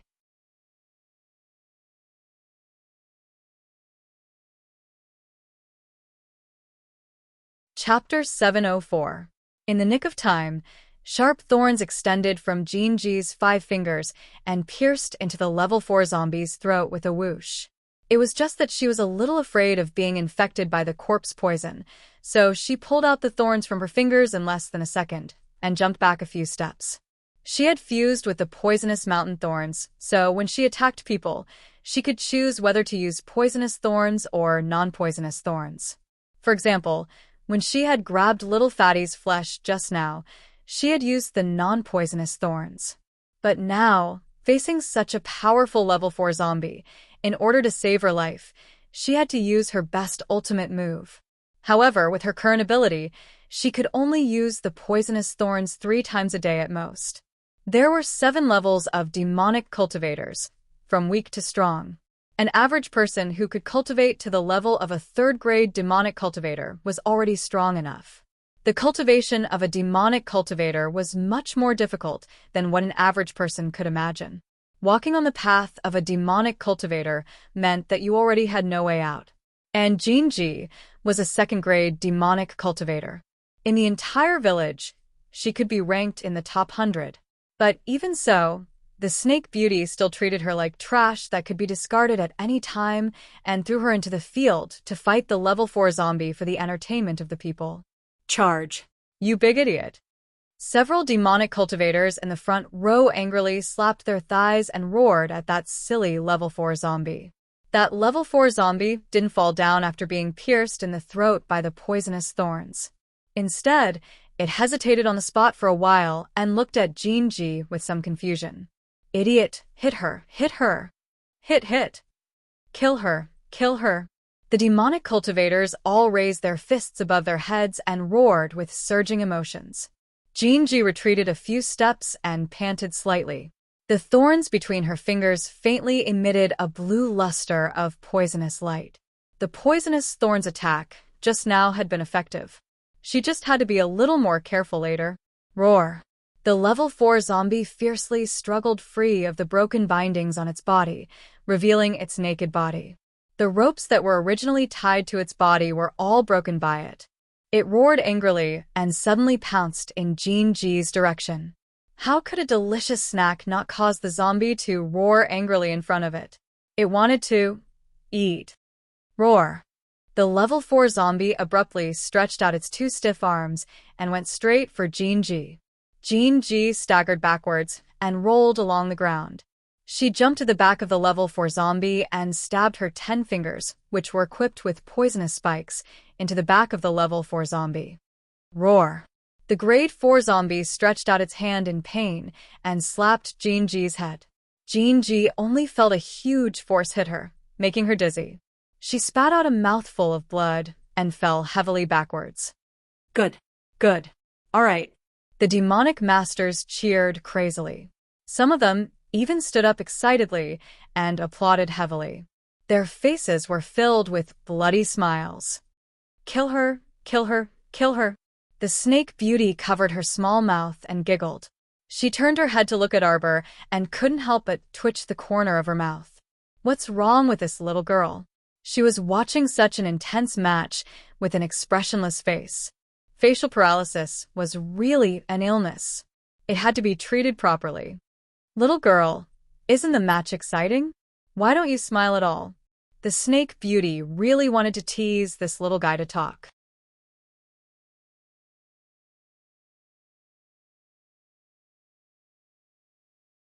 Chapter 705. The stoic face turned around and coldly glanced at her. Is it very funny? The Snake Beauty. It was originally very funny, but as soon as I saw your expressionless little face, I suddenly didn't want to freaking laugh anymore. At this time, the level 4 zombie shook its head. Because its back had suffered a heavy blow, it swayed its body in place, feeling a bit dizzy. When it turned its head and saw Jinji lying on the ground, it pounced at her with a roar. Fierce shouts erupted from the audience. Every neurotic, demonic cultivator couldn't sit still. The people in the back even stepped on the long bench, waving their fists to encourage the zombie. Tear her apart. Ahaha. Tear her apart. Tear her apart. Oh, okay. Ha ha ha. It's time to eat, haha. Arbor swept a glance over the large group of lunatics behind him. Were these people all sick in the head? Little girl, don't look at us like we're lunatics. The snake beauty cutely pouted her small mouth and called out softly, we're not lunatics. It's just that life is too boring. If we don't find some entertainment for ourselves, then wouldn't we have no goals in life at all? Arbor snorted disdainfully. Your goal in life is to stay in this underground world in decadence and kill for fun every day. The level 4 zombie finally got its wish and pounced on Jinji's body. It opened its huge mouth, and its sharp fangs tore open a piece of flesh on Jinji's chin. Jinji only had one last chance to use her poison stinger today. She knew she was dead for sure. Even if she didn't die for the time being, she had already been infected by this level 4 zombie. In a few days, she would also become a monster like him. Her 10 fingers, which had turned into highly toxic poison, were already aimed at the level 4 zombie's head. Even if she died, she had to avenge herself first. But at this time, her line of sight suddenly froze. A copper ring strung together by a rotten rope suddenly fell out from the pile of rotten flesh on the zombie's neck and swayed back and forth in front of Jinji's eyes. Jinji's eyes widened in horror, and she stared fixedly at the level 4 zombie in front of her just like that. Its face, which was full of rotten flesh, suddenly transformed into the face of a man with a silly smile. Wife, I bought this copper ring from a street stall. I think it looks pretty good. The boy next door also bought one for his wife. I can't let my wife down. The guy next door is wearing a low-level defensive ring. Do you know anything about defensive rings? Buy me a knockoff. Wife, when I have money, I'll buy you a better defensive ring than the one next door. Ah, why is it you? Why? Jinji's eyes were filled with tears, and the poisonous thorns on her 10 fingers gradually retracted. She could feel her body being gnawed away by the zombie. The physical pain was nothing, but the pain in her heart was indescribable.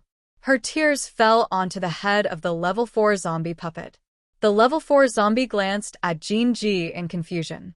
Although it had gained some intelligence, it was not enough for it to recognize that the woman in front of it was once his wife. The undead had only continued to bite at its food out of instinct. And it's just food. Husband, are you hungry? Jinji's voice trembled slightly. Because she had lost too much blood, her vision was already a blur. Then you can eat me.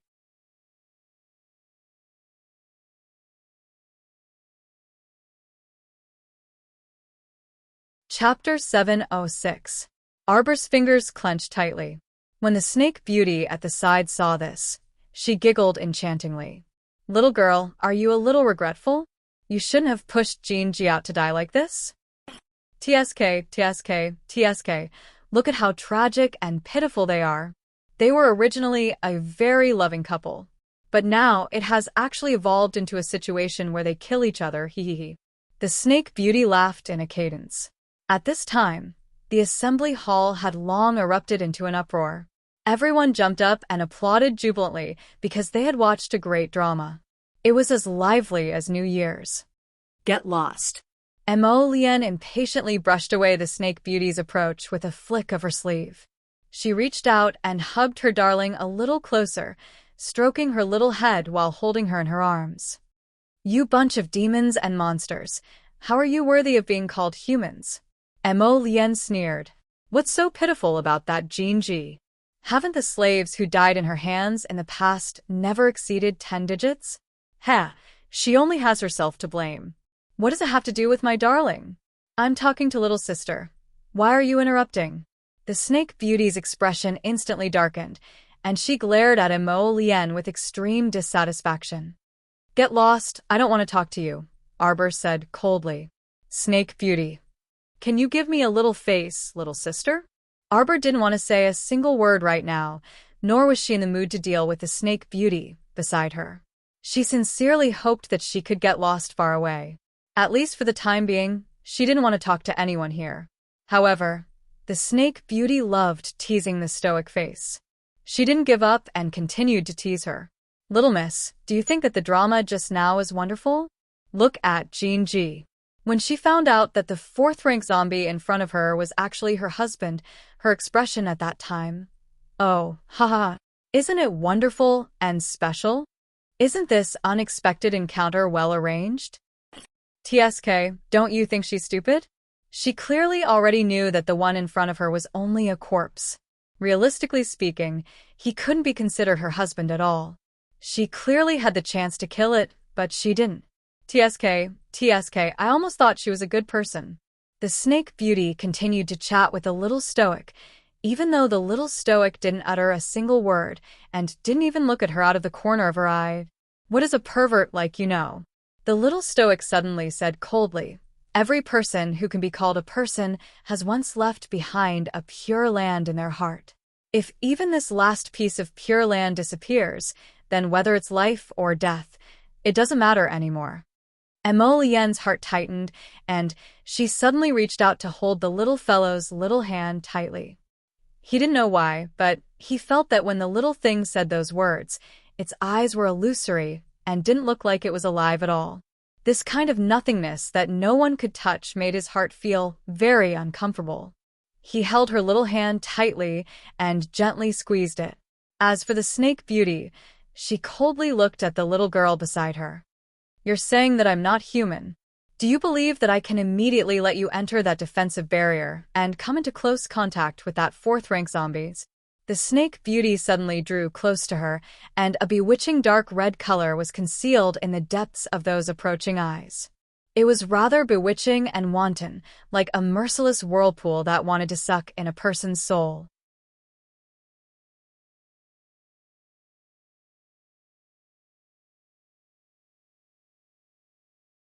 Chapter 707.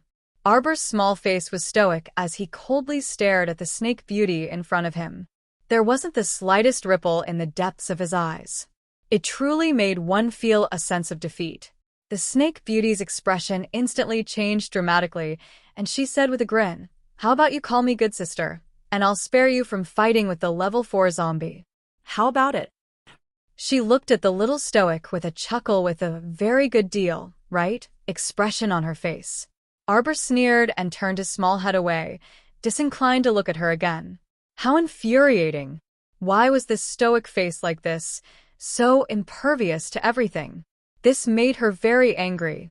The snake beauty abruptly stood up and shouted with a fierce face, "What is everyone waiting for? Pick the next person right now, and let this level 4 zombie continue to feed. I don't think it's full yet." When the group of sickly demonic cultivators heard this, they all excitedly screamed and stomped the ground, letting out excited howls. The snake beauty crossed her arms and swept a provocative glance at Arbor. "How about it? Did you change your mind?" Arbor didn't say a word. He turned around and leaned close to the crown prince, whispering a few words to him. The snake beauty's expression became increasingly gloomy. "In the next match, What's the point of fighting with a zombie?" Arbor's icy gaze landed next to the village chief. He expressionlessly stood up and pointed at Mother Jeanne next to the village chief. Do you dare to have a match with me?" Wow. This was great. That group of neurotic demonic cultivators were so excited that they stuttered. They all jumped up on the spot and waved their hands and feet, shouting excitedly, "Someone wants to challenge Mother Jeanne." Challenge Mother Jeanne. A haze flitted across Mother Jeanne's dark and thin face. Her pair of old eyes, filled with the vicissitudes of life, coldly watched the little girl in front of her. Why did she feel that the girl in front of her looked a bit familiar? The snake beauty was startled and immediately reached out to pull her, but the latter dodged her small hand and evaded her. "You don't know what's good for you." A faint anger flitted through the depths of the snake beauty's eyes. "Do you know who Mother Jeanne is? She's a third-rank demonic cultivator. Moreover, she's a speed ability user. You're no match for her. She is fused with the power of a bear's paw." With one slap, even if you don't die, you'll lose a layer of skin. The snake beauty sneered. A person should know their limits. He could tell that the little girl in front of him was only a level 6 mystic cultivator. Don't joke around. A little level 6 mystic cultivator wanted to escape alive from the hands of a 3rd level demonic cultivator and an acceleration ability? Wishful thinking. Arbor ignored her and walked out of the crowd, slowly walking towards the defensive barrier. How about it? Do you dare or not? Arbor rubbed her small hands and looked at Mother Zhen with cold eyes. Mother Zhen angrily snorted. You're simply courting death. Mo Lian curled his lips into a sneer. Just now, the little fellow had whispered a few words into his ear, and one of them was, Wu Yanjin's life is mine today. That was right. The little guy recognized Mother Zhen as soon as they met. She was precisely the Auntie Wu that Prince Mo had sent to Black City to do hard labor back then. It was unknown why Auntie Wu would escape from Black City, and the little fellow didn't want to find out too clearly either. She only knew that Wu Yanjin would undoubtedly die today. There was no need for this filthy underground village to continue existing, but after all, it had already been 7 to 8 years, so Wu Yanjin only felt that the little stoic's face was familiar.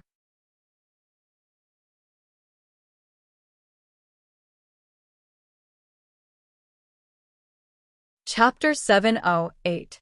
In reality, it was naturally impossible for Wu Yanjin to recognize the 7-year-old Arbor and the soon-to-be 15-year-old Arbor at a glance. It was also because her stoic expression didn't change much that Wu Yanjin only felt that she looked familiar. The little fellow was used to sticking an aura-restraining talisman on herself when she went out. This kind of aura-restraining talisman was drawn when she first learned how to draw talismans. They were all beginner-level talismans that could lower one's cultivation by 5 levels. So right now, she looked especially sincere, like a tiny level 6 mystic cultivator. A level 6 mystic cultivator actually wanted to challenge Mother Zhen in public. This time, it really stirred up the emotions of all the demonic cultivators. The snake beauty's expression was very unsightly, and she turned to glare at Mo Lian. You actually didn't stop her? Would it work if I stopped her? Mo Lian swept her a glance with a sneer. If I stopped her, wouldn't you have let her go up and fight with a level 4 zombie? The snake beauty curled her lips and crossed her arms in front of her chest. A bit interesting. Mo Lian coldly cast her gaze aside. Who exactly are you people? The snake beauty asked with a smile. I had people go to Mute's house to check, but there weren't any traces. Don't tell me Mute was annihilated by you guys? But it doesn't matter. The snake beauty chuckled, her smile somewhat cold. Mute was originally one of the few people at the bottom of this village. He already hasn't found any prey for nearly half a month. So look at him. He's so skinny because there's no meat to eat. If Mute died, then he died. It's just that I want to know what your purpose in coming here is. A small, sharp dagger appeared between the snake beauty's fingers, and it deftly slid and flipped between her fingers. On the other side, the neurotic demonic cultivator's emotions had already been completely ignited by Arbor. Everyone stood up and shouted agitatedly, their emotions exploding and boiling. Hit her, hit her, hit her.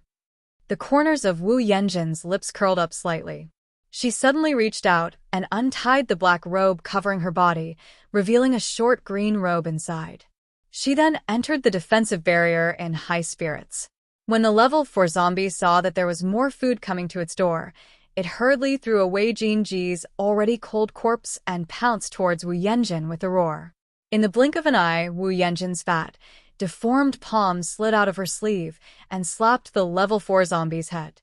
With a crisp bang, the level 4 zombie puppet's huge head was split open like a watermelon by Wu Yanjin's slap. Wow. Around the market, the crowd screamed and cheered. It couldn't get any better, all right? Sure enough, Mother Zhen was too strong. The moment she made a move, she directly smashed the head of a level 4 zombie, like it was a watermelon. Ah! The demonic cultivators laughed wildly as they jumped and roared in unison. Kill her! This little mystic cultivator, who doesn't know the immensity of heaven and earth. Do you think you're so great just because you're a mystic cultivator? Let me tell you, Even if we're not mystic cultivators, we can still wring the heads of you mystic cultivators off one by one like watermelons. Arbor slowly walked into the defensive barrier amidst this wave of emotional shouts. He coldly raised his head and swept his gaze around. Can you all shut up? A bunch of men, yet they're shouting like ducks.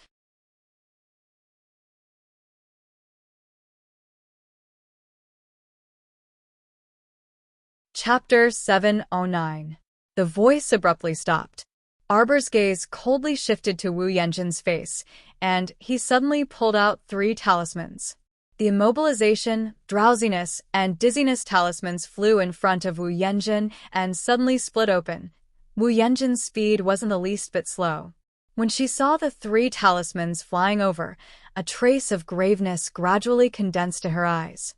Her body moved in the air, and her speed special ability was displayed to the extreme, leaving behind an illusory faint shadow. In fact, her body had already moved 1 meter away. Open! Arbor coldly rebuked. An ebony blue talisman suddenly floated in front of Wu Yanjin, slightly startling her. Her speed was already so fast, but the young lady in front of her actually caught up with her. What was going on? The confinement talisman was activated. Invisible chains instantly bound Wu Yanjin's body, causing her to be unable to move for a moment. Everyone was greatly shocked. The snake beauty also slightly narrowed her eyes, and a dark red color flashed through her eyes. A talisman practitioner? The snake beauty muttered to herself. It was very rare to see a talisman practitioner. After all, those talisman practitioners in Guanlan City basically didn't leave the house at all. They sat at home all day long and studied talisman techniques. Who are you? Wu Yanjin was also shocked. What's your relationship with the talisman patrician family? If she was someone from the talisman patrician family, then she would have to carefully weigh whether she should kill the little girl or not. After all, that kind of large patrician family wasn't to be trifled with. Unexpectedly, the little girl didn't fancy the talisman patrician family at all. She thought of Muliangda, and the talisman patrician family's talisman proficiency could be seen. You don't need to know who I am. Several streams of water drilled out of Arbor's hands, and he coldly looked at the woman in front of him. Are you prepared to die? Wu Yanjin's pupils abruptly contracted, and she stared in disbelief at the streams of water shuttling back and forth in the little girl's hands. The snake beauty also stood up with astonishment. A water spirit practitioner? Impossible! How could such a young water spirit practitioner appear in this boundary? The 5 spirits of this boundary basically couldn't be sensed, so why did the little girl in front of her?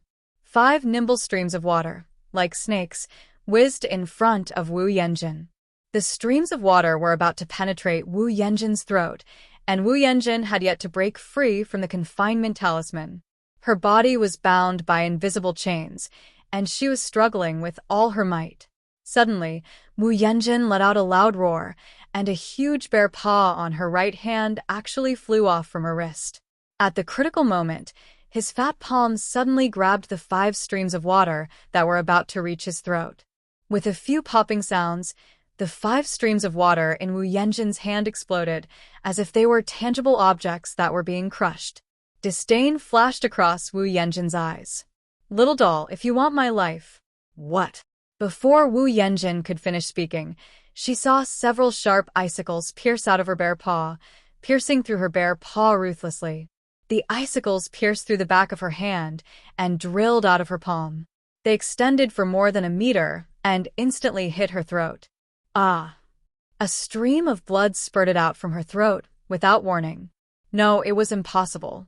Wu Yanjin suddenly discovered that the confinement talisman's effect had been lifted, and she hurriedly used her other hand to block her bleeding throat. Gurgling sounds came from her throat, and Wu Yanjin's face was blank and terrified. See you tomorrow.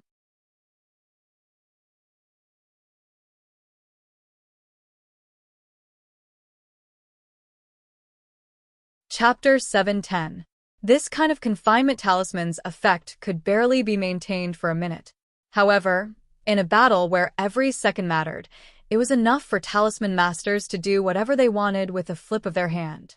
Wu Yanjin's bare paw returned to her wrist, and she staggered back a few steps with a dejected expression. Her other hand tightly clutched her throat, and soon, her palm was drenched in sticky blood. Seeing that something was amiss, the village chief hastily walked into the defensive barrier. "Little girl, immediately stop your willful and reckless attack. Otherwise, you'll be punished by blood. You can't bear the consequences of this." Before the village chief could say the word rise, his pupils abruptly contracted. Inside the defensive barrier, the little girl suddenly raised her hands, and a pair of plain-colored sleeves embroidered with twining branches fluttered in the wind. Water continuously flowed from her hands and landed on the ground. Kacha, kacha, kacha, for ice walls rose from the ground, locking herself and Mother Jeanne inside. The ice walls rose higher and higher, faster and faster. Just as the village chief and his subordinates wanted to scuttle into the defensive barrier, they were firmly held down by an extremely thick and terrifying aura. That aura was like a mountain pressing down on the village chief and the others. They had all tried to barge into the defensive barrier and stop Arbor from building the ice walls. But now, they were pinned to the ground by that aura, and cold sweat broke out on their foreheads. When the entire ice wall sealed off all directions, the ice wall began to move. Everyone in the plaza, regardless of whether they were demonic cultivators, mystic cultivators, or ordinary people, all looked at this scene in astonishment. A water spirit master was actually a water spirit master who could use such a strong water spirit master. The snake beauty muttered to herself as she looked in Arbor's direction, slightly raising her long eyebrows. She actually made an error in judgment.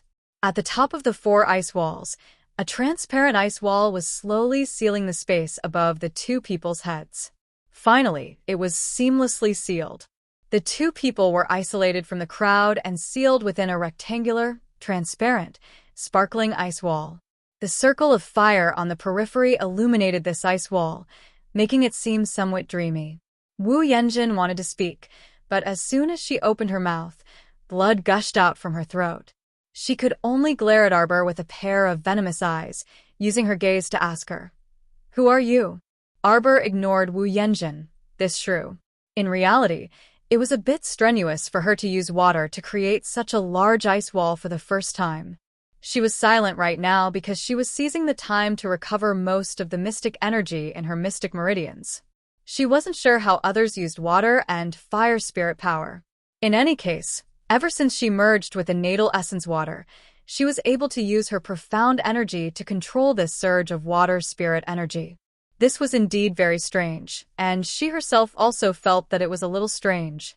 Logically speaking, her profound energy had yet to transform into spiritual energy, so she shouldn't be able to control the water spirit. However, when she used her profound energy to control the water spirit energy, it was rather easy for her to do so. On the other side, when Wu Yanjin saw that Arbor was ignoring her, she became even more nervous and stared straight at her. "Who the hell are you?" Arbor only recovered for a bit before taking a deep breath. Her gaze revealed a trace of frigidity as she stared at Wu Yanjin, who was using her gaze to question her. Her small mouth slightly opened as she spat out a cold sentence. "Go to the Yellow Springs and ask around. Who am I? I'm the person who wants your life."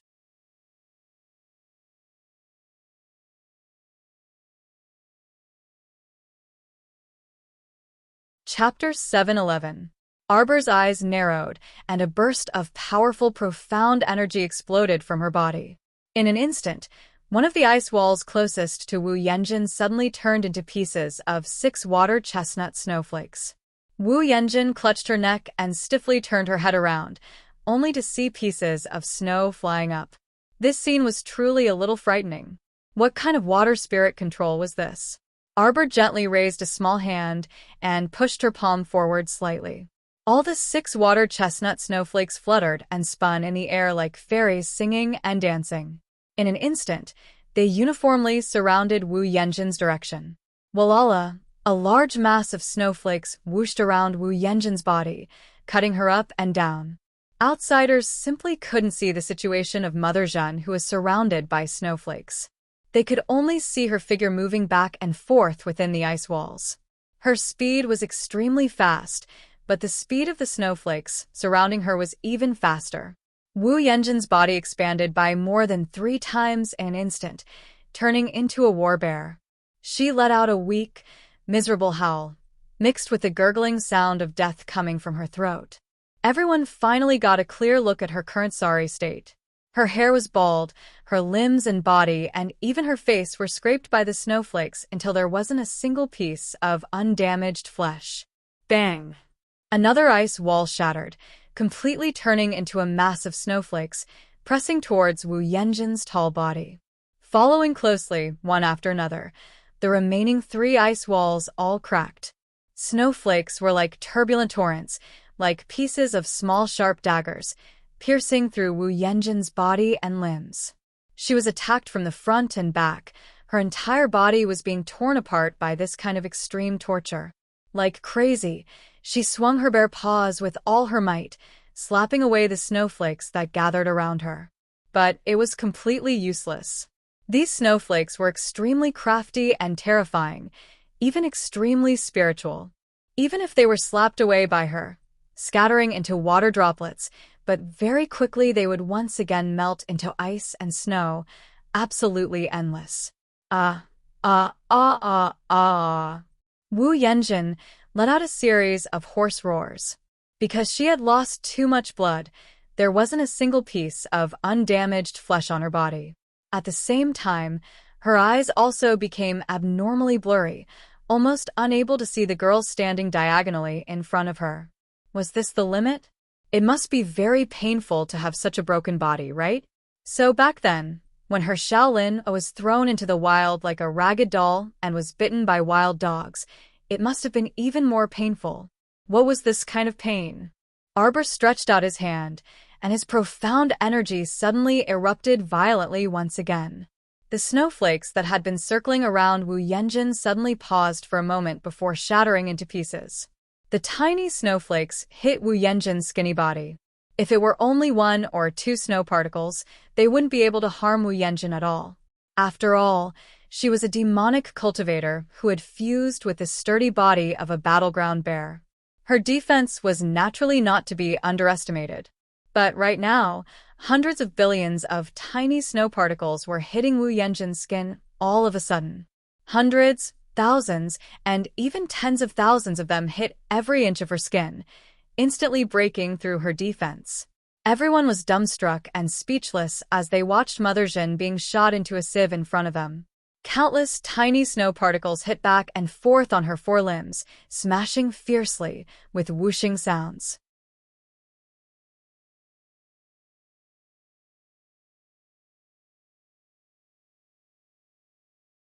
Chapter 712. In the blink of an eye. All of Mother Jin's bones, flesh, and blood were crushed into fine powder by the dense shooting snowflakes. Her body was like a puddle of mud, loosely and softly falling down. With a crash, she broke into a pile of mincemeat. The snake beauty's pupils abruptly contracted, and she reflexively looked at the little stoic standing far away. The little fellow's stoic little face was apathetic, cold, and solemn, completely devoid of any expression. Under the swirling snowflakes, the little girl in a plain pink dress was like a naturally formed sculpture in a world of ice and snow. The eyes of the merciless queen who controlled ice and snow contained endless desolation and loneliness. At the same time, after losing Wu Yanjin as their target, the fine snowflakes that filled the sky pierced through the outer defensive barrier with a whooshing sound. This caused the 4 level 6 mystic cultivators who were increasing their power to throw away the shattered defensive mystic weapons in their hands in fright and to flee to the back of the assembly hall. A level 6 mystic cultivator who was slow to flee was immediately pierced through the back of his head by countless snowflakes, and he abruptly fell to the ground. The village chief forcefully mustered all the strength in his body and broke through the pressure pressing down on his back. Because of this, he even spat out a mouthful of old blood, and his furious expression also contorted. Hurry! Hurry! Kill that damn girl! Kill her! That damned girl! She actually killed Mother Jin. Mother Jin was one of the few third-class demonic cultivators they had nurtured. She was completely different from Jin Ji, that kind of mediocre second-class demonic cultivator. Previously, in order to let Mother Zhen properly assimilate, they had expended a large amount of manpower and resources just to find that demonic beast, War Earth Bear. They had finally managed to nurture Mother Zhen to a useful state, but now, she freaking died in the hands of an unknown little mystic cultivator. Even the village chief felt heartache at sacrificing a third-class demonic cultivator for no reason. After receiving the village chief's order, the demonic cultivators all rushed toward Arbor with crazed expressions on their faces. Mo Lien sneered. As soon as she moved, she was surrounded by a large group of demonic cultivators summoned by the Snake Beauty. Get out of the way if you don't want to die. A whip condensed from a line of fire, burning with raging purple flames, drew an S-shaped crack on the ground, sweeping across with an unstoppable strike. The bodies of the demonic cultivators who were touched by the purple flames suddenly ignited with a trace of purple flames. As the purple flames burned more and more vigorously, the demonic cultivators screamed as they rapidly retreated. A bunch of demons and monsters! How dare you block my path? Go to hell. Mo Lien's eyes turned cold. There seemed to be two pitch-black lotuses spinning in the depths of her eyes like whirlpools, faintly pulsing with two cold and evil lights. Merciless purple flames that seemed to swallow the heavens and devour the sun rose from his flipped palms, fiercely chasing after the demonic cultivators who were fleeing in all directions. Boom! The purple flames smashed a deep pit in the center of the plaza. Several novice demonic cultivators who were caught off guard didn't even have the chance to call for help before they were smashed into the deep pit by the purple flames and lost their lives. A pair of wings suddenly spread out from the village chief's back, flapping as he fled into the depths of the village.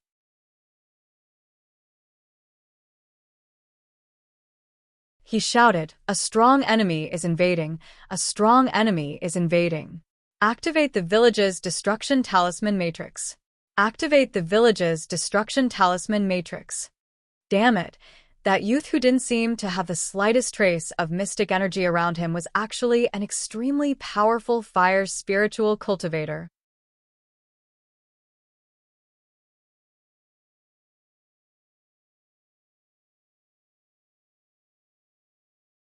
Chapter 713. At this time, a sharp whistle appeared in the sky above the village. The ground violently trembled from this whistle. Everyone was forced to sway their bodies, and they were practically unable to walk properly.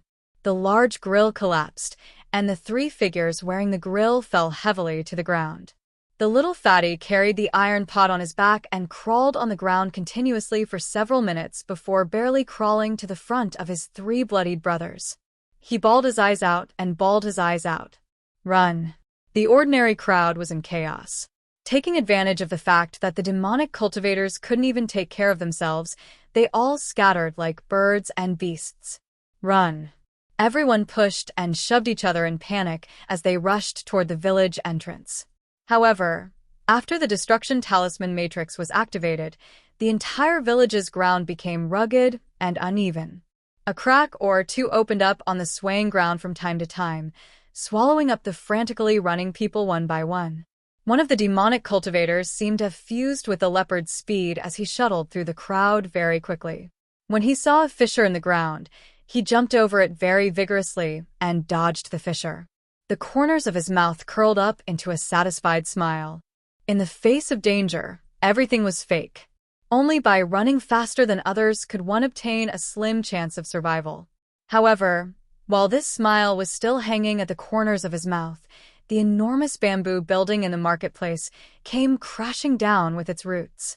A large bundle of bundled bamboo sticks and bamboo tablets smashed into his back with a loud bang. That demonic cultivator's mind went blank. He didn't jump in time and was immediately sucked into the merciless crack, leaving behind a pitiful howl. Arbor's figure flashed, and he blocked in front of that village chief who was flapping his wings, calling out, "Qingluan." He threw out several talismans in succession, and his entire body leaped up, landing steadily on Qingluan's back. Qingluan let out a shrill cry and spewed out a large mouthful of icy mist, which swept in the village chief's direction. The village chief was shocked, and he stared at Arbor in disbelief as he roared, "You're not a level 6 mystic cultivator. You're not a level 6 mystic cultivator. You're making a fuss over nothing and made yourselves miss it. Confinement talisman. Open." Arbor gazed coldly at the village chief and didn't answer his question. Instead, he used the confinement talisman right away. She wanted it. Capture them alive. 5 confinement talismans sealed village chief's escape route. Qing Luan was above him, completely blocking village chief's escape route. The village chief's pupils constricted. As the invisible chains climbed up his body and tightly bound him, he let out a shrill cry. "Little girl, you got guts. My master won't let you off. Don't even think about getting anything out of me." "Oh." Arbor coldly spat out a word and threw out 2 more dictum talismans. "Tell me, who built this underground village?" Arbor's voice was cold, as if it had been fished out from the cold night. Ah. The village chief hammered his head hard, and his eyes instantly became bloodshot. Arbor's heart skipped a beat. He knew something was wrong and retreated. The village chief screamed crazily, "Master will not let you off." Aha! Abruptly, the village chief self-detonated, directly shattering those invisible confinement chains around him. Although Arbor had long been on guard against this person, the force of the self-detonation at close range was truly too great, and she and Qingluan were abruptly slapped to the ground.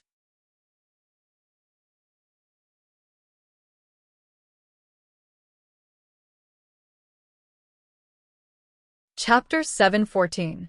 Jojo. After burning several demonic cultivators who had surrounded him to death with his purple flames, Mo Lian looked up and saw his Qiao Qiao being sent flying by the burly village chief's self-detonation, sliding straight into a bottomless crevice in the ground. Mo Lian was so frightened that her heart trembled. She bounced up and swiftly darted to Arbor's side. "Jojo." Arbor only had time to comfort her with a "it's fine" before he was instantly pulled into the crevice by a suction force. Mo Lian. Arbor's heart skipped a beat. The rumbling sound of bubbling underground water reached her ears. Soon after, she seemed to see a round object fall into the crevice along with her. Boom. Arbor fell into the vast, ice-cold underground water. Following the surging underground water, he seemed to slide endlessly into the depths of the Earth's core. "Jojo." Mo Lian swiftly chased after Arbor with a few leaps. She turned around and coldly ordered Hui Feng and the others, who were following closely behind, "Leave no one here alive." Without looking back, she directly jumped into the crevice with a bang. Mo Lian was also quickly swept down by the surging underground water. "Your Highness." Hui Feng turned pale with fright. He turned around and said to his subordinates, "You guys stay here and clean up." After saying that, he also jumped into the crevice after Mo Lian. The remaining several dozen nimble black-clothed youths immediately spread out and hunted down the demonic cultivators like wolves and tigers. The demonic cultivators were exhausted from running for their lives. How could they have expected that a small group of ominous stars would suddenly appear in the village and attack them without a second word? The ground kept shaking and cracking, and several demonic cultivators were sucked into the crevice due to a moment of carelessness. The youths of the Hidden Night Pavilion were carrying out a mechanical extermination in the dark night. On the other side, Arbor, who had fallen into a crack in the ground and was flowing down along with the rumbling underground water, only felt a little uncomfortable from the resistance of the water flow. He couldn't help but circulate his mystic energy to protect his body. "Master, don't worry. These water currents won't hurt you. Try to merge with them instead of resisting them." "Try it, Master." The water baby's soft and cute voice suddenly rang in her mind. "Assimilate?" The water baby's words gave Arbor a hint of inspiration. She was originally an intelligent person and understood with just a hint. Immediately, she silently circulated her profound energy and tried to merge it with the surrounding water. In this way, she only felt that the water around her flowed happily. Clusters of water were like naughty elves, gently caressing her skin. The resistance quietly vanished. She was someone who had fused with her life essence water, so she should have a greater affinity with the water spirit than anyone else. The gushing water formed a circle around her body. Arbor reached out a finger and lightly touched it. The ice-cold water flowed along her finger and unwittingly formed a transparent membrane around her body. This water membrane adhered closely to her body and freely shrunk and enlarged as she stretched and moved her limbs. This was a water spirit barrier, right? She had roughly glanced through the usage of the water spirit in the technique chapter of the Spirit Division record. However, she could only control 1 or 2 small streams at that time, so she didn't look at this technique in detail. Who would have thought that by chance, she would inexplicably have an epiphany in the rapids?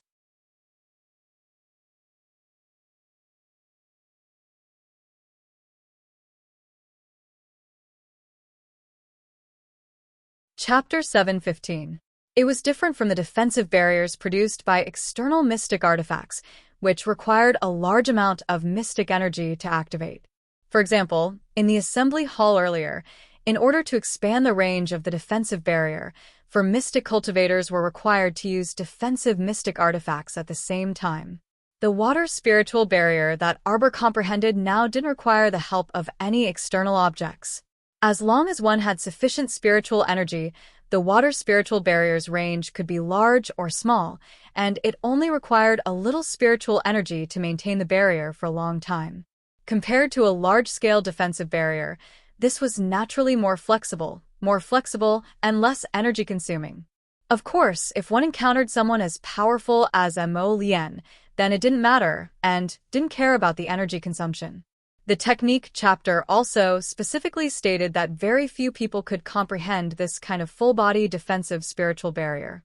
Most people could only achieve a localized defense, such as a spiritual shield, a spiritual wall, or a spiritual armor that could produce a spiritual energy bracer, chest, and helmet. However, the little fellow felt that producing a spiritual armor was more impressive. She was currently wrapped in a thin water membrane. No matter how she looked at it, it was strange. The layer of water surrounding his body was as soft as a mutated eggshell. She poked it with a finger, and the water membrane softly protruded out a finger's length.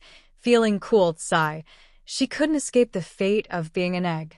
She was still disdainful, completely unaware of how strange it was for a little mystic cultivator to create a water spiritual barrier. Arbor floated downstream. Aside from worrying that Mo Lien would be anxious, she wasn't afraid at all. She simply sat inside the water spiritual barrier and swayed along with the current. Coo. The little chick climbed up from behind her wet shoulder and sat on it. This underground water was too turbulent. If it hadn't been for the quick thinking of grabbing a strand of its master's hair, it would have been swept to who knew where. This underground river branched out in all directions. Who knew if it would be swept to the deepest part of the Earth's core, never to return? When the little chick thought of this, it shuddered and then looked at Arbor with adoration. Master, did you create this water spiritual barrier? His little master was such a troublemaker. She casually made a cover that could isolate the underground water, and he could finally take a breather. Xiao Mu sighed as she petted the little chick's head. She then took out the Hidden Night Pavilion's Jade Messenger tablet from her inner world. Mo Lien must be very anxious right now, so she decided to leave him a message first. I'm fine. Let's meet in Balon City. After he finished writing, Arbor put away the talisman pen and waited patiently for a while. Seeing that there was no reply, he put away the communication Jade tablet. Don't worry. Mo Lien will see it later. She won't be worried. A certain person comforted himself with a few words, calmed himself down, and looked around again. Dian, where do you think I'm drifting to?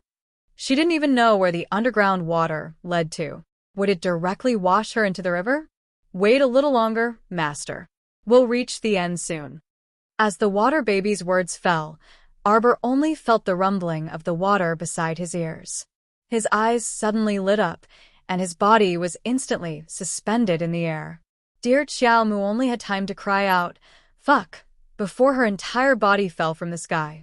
It turned out that after she was washed out of the cave by the underground water, She was washed down by a jade waterfall that was 3,000 feet high. The little chick shrieked and covered its eyes with its wings. Wah! Darling Xiao Mu let out the first shriek since her rebirth.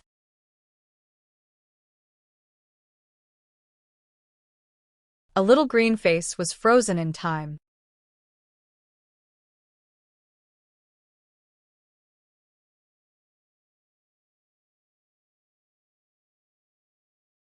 Chapter 716. What do you mean it's going to end soon? This is a waterfall falling straight down from the sky. Our dear Xiao Mu was wrapped in a soft water spirit barrier. Her small body was dizzy as she tumbled down, tumbling all the way down. If someone was watching at this moment, they would definitely think that she was very funny. The little fellow was like a small animal wrapped in a transparent softball. With one tumble, she was jolted by the waterfall and fell over headfirst. With another tumble, she righted herself again, her small hands and feet constantly swinging to maintain her balance. Arbor was speechless. The waterfall was abnormally steep. Arbor fell from the sky in a straight line to the lake below with a bang. It was only a matter of seconds. Her heart went through a hair-raising roller coaster ride. When her entire body fell into the lake, she couldn't react for a long time. Her body kept sinking in the lake water. Puffed. After a moment, a certain Xiao Mu's small head finally emerged from the lake. She spat out a bead of saliva and wiped her small face with her hand. Coo! The little chick lay on her messy bird's nest hair. Its feathers were all wet and withered, and it couldn't help but gasp for air with its small mouth open. The little chick spat out 3 mouthfuls of water in a row and cried out pitifully, "Master, let's go up quickly." Arbor looked around. The night was dark. Arbor looked around. This lake was not even 1/10 the size of her peach blossom lake. One side was the waterfall, while the other 3 sides were mountains whose peaks couldn't be seen. At a glance, she didn't know where the clouds and fog were. "I wonder if we've returned to the ground," Arbor muttered and swam towards the lake shore. The little chick lay on her head and cooed, "Master, master, look at my wings. They can't be pulled up." Ah! Arbor pulled her down from her head and held her in her hands. "Weak chicken, there's a cut on your wings. It must have been accidentally scratched by a sharp rock when you fell into the water from the crack in the ground." "I don't know. Normal rocks can't hurt me." Qing Wan was very puzzled. When did it become so weak? After that, the 2 of them squatted inside the water spirit barrier. Even if they fell straight down from a high altitude, they were not injured. Little Chickie spat out 2 more mouthfuls of water. Don't worry, Master. "It's just a small wound. I'll bring you up later." Arbor swam ashore, looked down at his wet clothes, and frowned. "Little ball, pull us in." "Yes, Master." Chiu paused for a moment before asking, "What about that snake?" The little snake came out of her waist pocket and glanced at Arbor with its watery eyes. "Pull them in together." Oh. Chiu replied reluctantly. With her current cultivation, it would be rather strenuous for her to recruit a newcomer to Paradise Planet for the first time. Thus, when Chiu heard that she would have to recruit another little snake, it was somewhat unhappy. Moreover, this little snake was obviously here to compete with Chiu for favor. Chiu was even more displeased. After entering Paradise Planet, Arbor left the little snake behind and hurriedly ran back to her little treehouse to change into a clean set of clothes. When she came out of the treehouse, she was holding many bottles and jars in her hands. "Weak chicken, the wound on your wings is quite serious. Don't move around, let me take a look." Arbor frowned and reached out to carry the little chick onto her lap and began to treat the wound on its wings. On the other side, the little water child was staring at the little snake with a serious expression. "You can't crawl around here, and you can't steal the vegetables in the field."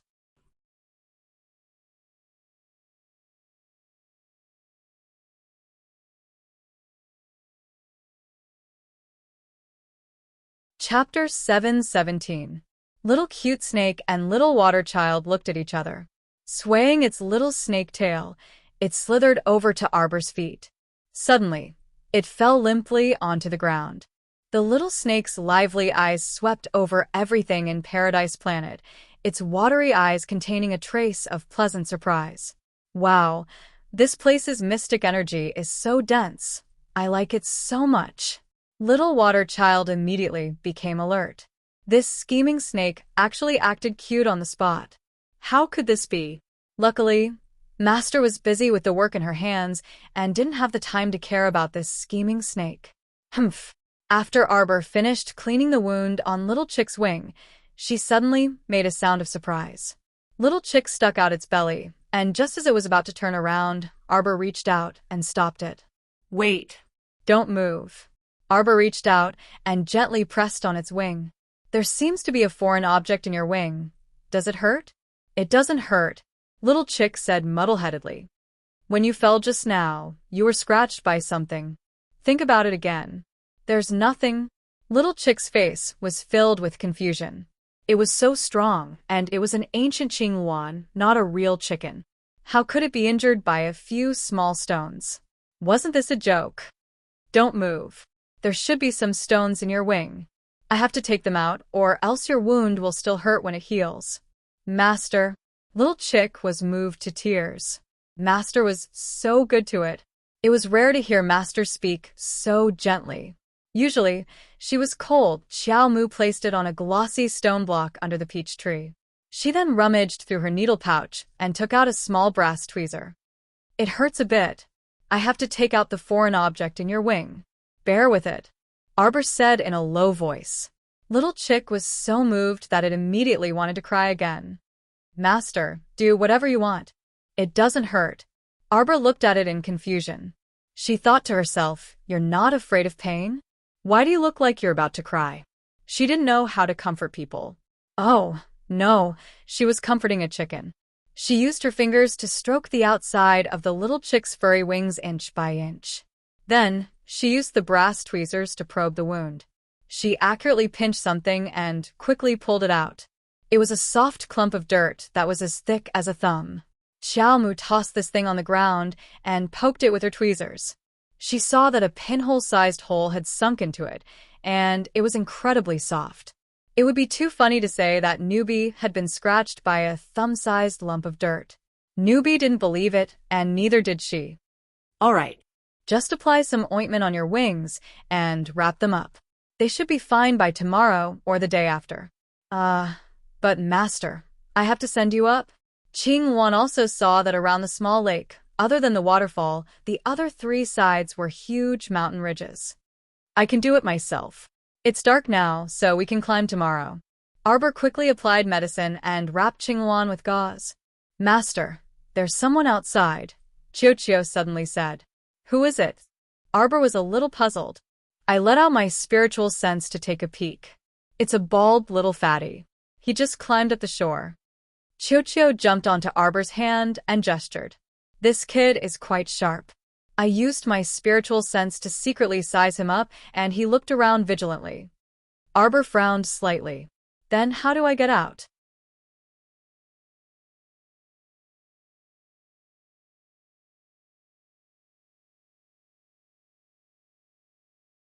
Chapter 7:18.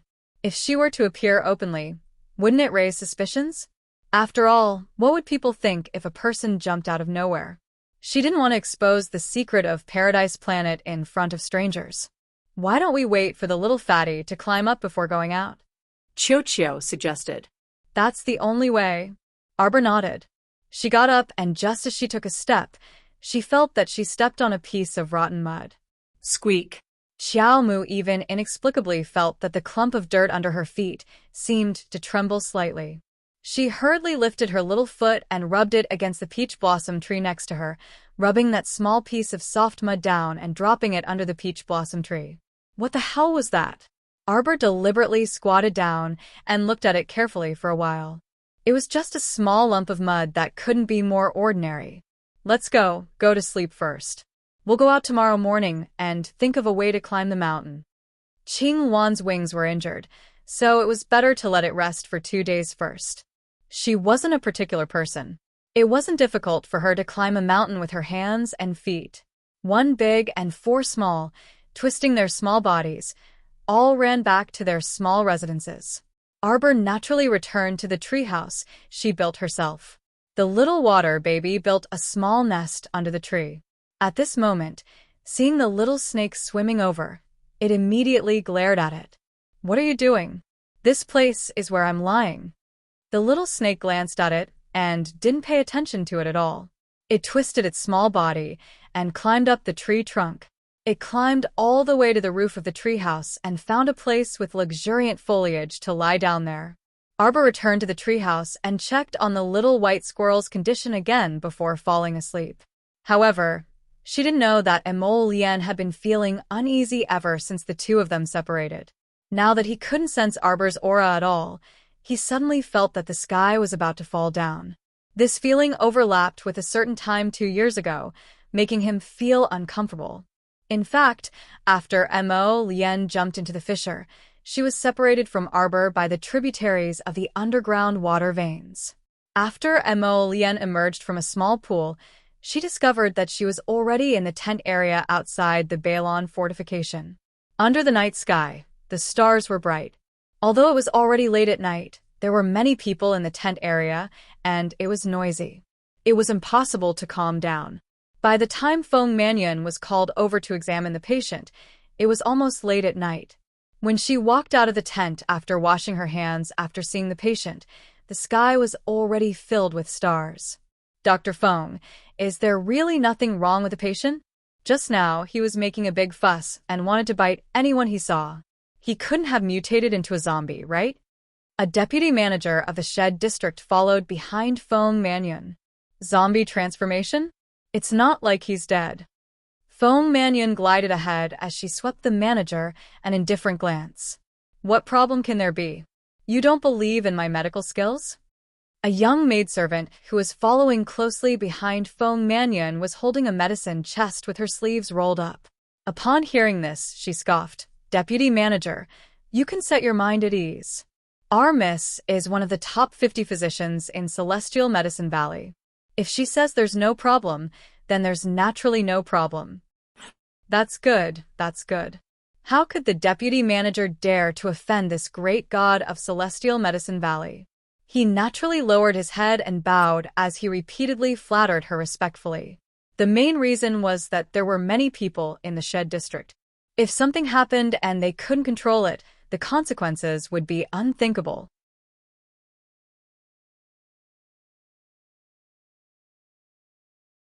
Suddenly, Feng Mannion paused in her footsteps, and her gaze fixated ahead. She saw a slender and elegant figure quickly walking past her. Under the illumination of the moon, the young sir was truly as elegant as jade, unparalleled in his elegance. Speaking of which, did you guys draw a prize?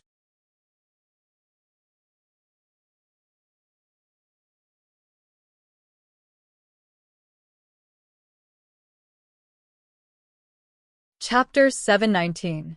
How's the little fatty doing now?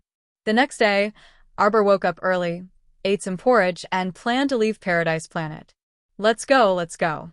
The little fatty is trying his best to climb up. He's been climbing for about half an hour. He should be far away by now. Chio chuckled. Master, you can go out now. Okay. Arbor reached out and picked up the little white snake and had Chio send them out. She could only come out of Paradise Planet from where she entered, so she had to find a way to go up the mountain and take a look. It was already early in the morning. As soon as she walked out, she saw the small lake, which shimmered slightly under the morning dew. Arbor raised her head and looked at one of the mountain peaks. Just as she was about to take a breath and climb up, she suddenly heard a strange sound coming from the mountain peak. Following her line of sight, she saw something that looked like a meat bun rolling down the steep slope of the mountain peak. Seeing that, Arbor's eyes went blank. The bald little fatty rolled down from who knows where. He rolled and rolled, and he didn't have any defensive barrier on him. With a bang, he fell in front of Arbor with his butt facing the sky. Arbor couldn't help but twitch the corner of her mouth. She took a closer look and saw that the little fatty was in a daze from the fall. He was covered in cuts and bruises, and his entire person seemed to be in a daze as he lay on the ground for a long time. Only when Arbor couldn't help but cough lightly did he move his head slightly and look up. They saw that there were scars here, and they're on his chubby face. His face, which was originally like white flour, was now shaken by the rubble. This little fatty looked rather pitiful. "Why are you here?" The two couldn't help but ask in unison. The little fatty looked at Arbor with a confused expression, as if he didn't understand how a girl had appeared in the blink of an eye in a deserted place. Arbor didn't know that the bald little fatty Qiuqiu was talking about was actually Zhang Yu. Could it be that when she fell into the crevice, she caught a glimpse of that round thing from the corner of her eye? Was the sky? Cough. Arbor looked up at the mountain peak in front of her with her hands behind her back. Zhang Yu quickly said, "Wait. I advise you to look for another mountain to climb." Xiao Mu turned her head to look at the bald little fatty in confusion. Zhang Yu said, "Sigh, there's a row of strange people on this mountain peak. It wasn't easy for me to get up there, but they stopped me at the mountain entrance and forced me to answer their questions. I got it wrong, so they threw me down." Little Fatty thought that the young lady in front of him would definitely burst into laughter after hearing what he said. Who would have thought that the little girl would be expressionless and calm, as if she had been paralyzed for 1,000 years? She only used a pair of black eyes to stare at him without blinking. Zhang Yu was a little embarrassed by her gaze, and he couldn't help but grin, revealing his white teeth. "Where's your pot?" Walk. "What pot?" Little Fatty didn't expect this girl to ask such a strange question, so he subconsciously followed up with a question. As soon as he answered, he knew that something was wrong. Sure enough, in the next second, the girl's hand glowed with a cold light, and a handful of shooting stars flew towards him, aiming for his upper, middle, and lower acupoints. Fuck. Little Fatty jumped in fright and immediately dodged to the side nimbly. He cried out in alarm, "Oh my God, the little girl killed someone. The little girl killed someone." Arbor waved her hand, and Debao suddenly appeared.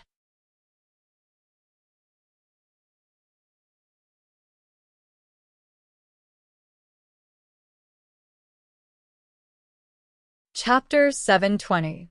Arbor did not need to make a sound as Debao's body flickered with an ink-colored light. It was telepathic with its master. Debao did not need to hear Debao's order and immediately threw a punch at Debao's face. If Debao's punch landed, even if Debao did not die, Debao would be half dead. Tsk, what a little fiend, little devil, little monster. Little Fatty teased as he quickly dodged to the side. Debao did not waste any time with him. Debao immediately tangled with Debao and threw a flurry of punches at him. Debao had been completely modified by Mo Lian. It now possessed the strength of a 5th-level body cultivator. Although it was just a mechanical puppet, its limbs were very flexible. It was almost no different from a real person. After Debao and Debao had exchanged more than 100 blows, Debao became more and more amazed at how talented the person who created this mechanical puppet was. If it were not for the metallic texture on Debao's face and body, Debao would have thought that it was a real person. Debao's moves were smooth. Its attacks and defenses were as smooth as flowing water. Debao did not even see Debao thinking. It could almost block his attacks in an instant. After such a fight, Debao's heart was bitter. He cursed in his heart. When he looked up, he saw that the little girl's nimble figure was already halfway up the mountain. Fuck. This girl is not a human. Debao panicked and wanted to rush up the mountain. However, Debao had already seen through his movements. Debao jumped up a few steps behind him and reached out to grab his left shoulder. "Get down." Debao did a backflip and kicked Debao. Debao did not expect Debao to rush over and take his kick. Debao gave Debao a bear hug and threw Debao onto the mountain. Bam. Debao felt that his doughy face was about to be crushed. He really wanted to turn around and give Debao a big slap in the face. "Is this the way you hug a man?" Debao and Debao were still fighting at the foot of the mountain.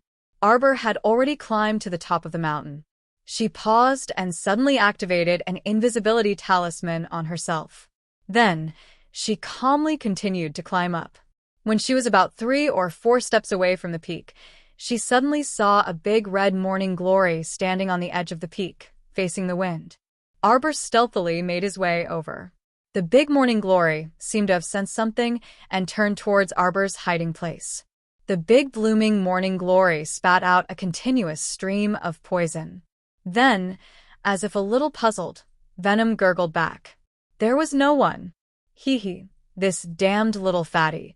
He still wanted to deceive her. He knew that there was definitely something extraordinary on this mountain peak. Just now, little fatty must have been caught off guard and was hit by the poisonous morning glory's venom. He had dodged in a hurry and rolled down the mountain peak. Arbor hurriedly swallowed 2 antidote pills and rubbed his little hands subconsciously. He excitedly touched the back of the morning glory and revealed 2 white little teeth to the morning glory. Chuchio, did it take a lot of effort to bring it into Paradise Planet? Master, it doesn't take a lot of effort to collect plants. Chuchio immediately extended 2 small branches and whipped the big morning glory with lightning speed. Dabao then effortlessly dragged it into Paradise Planet.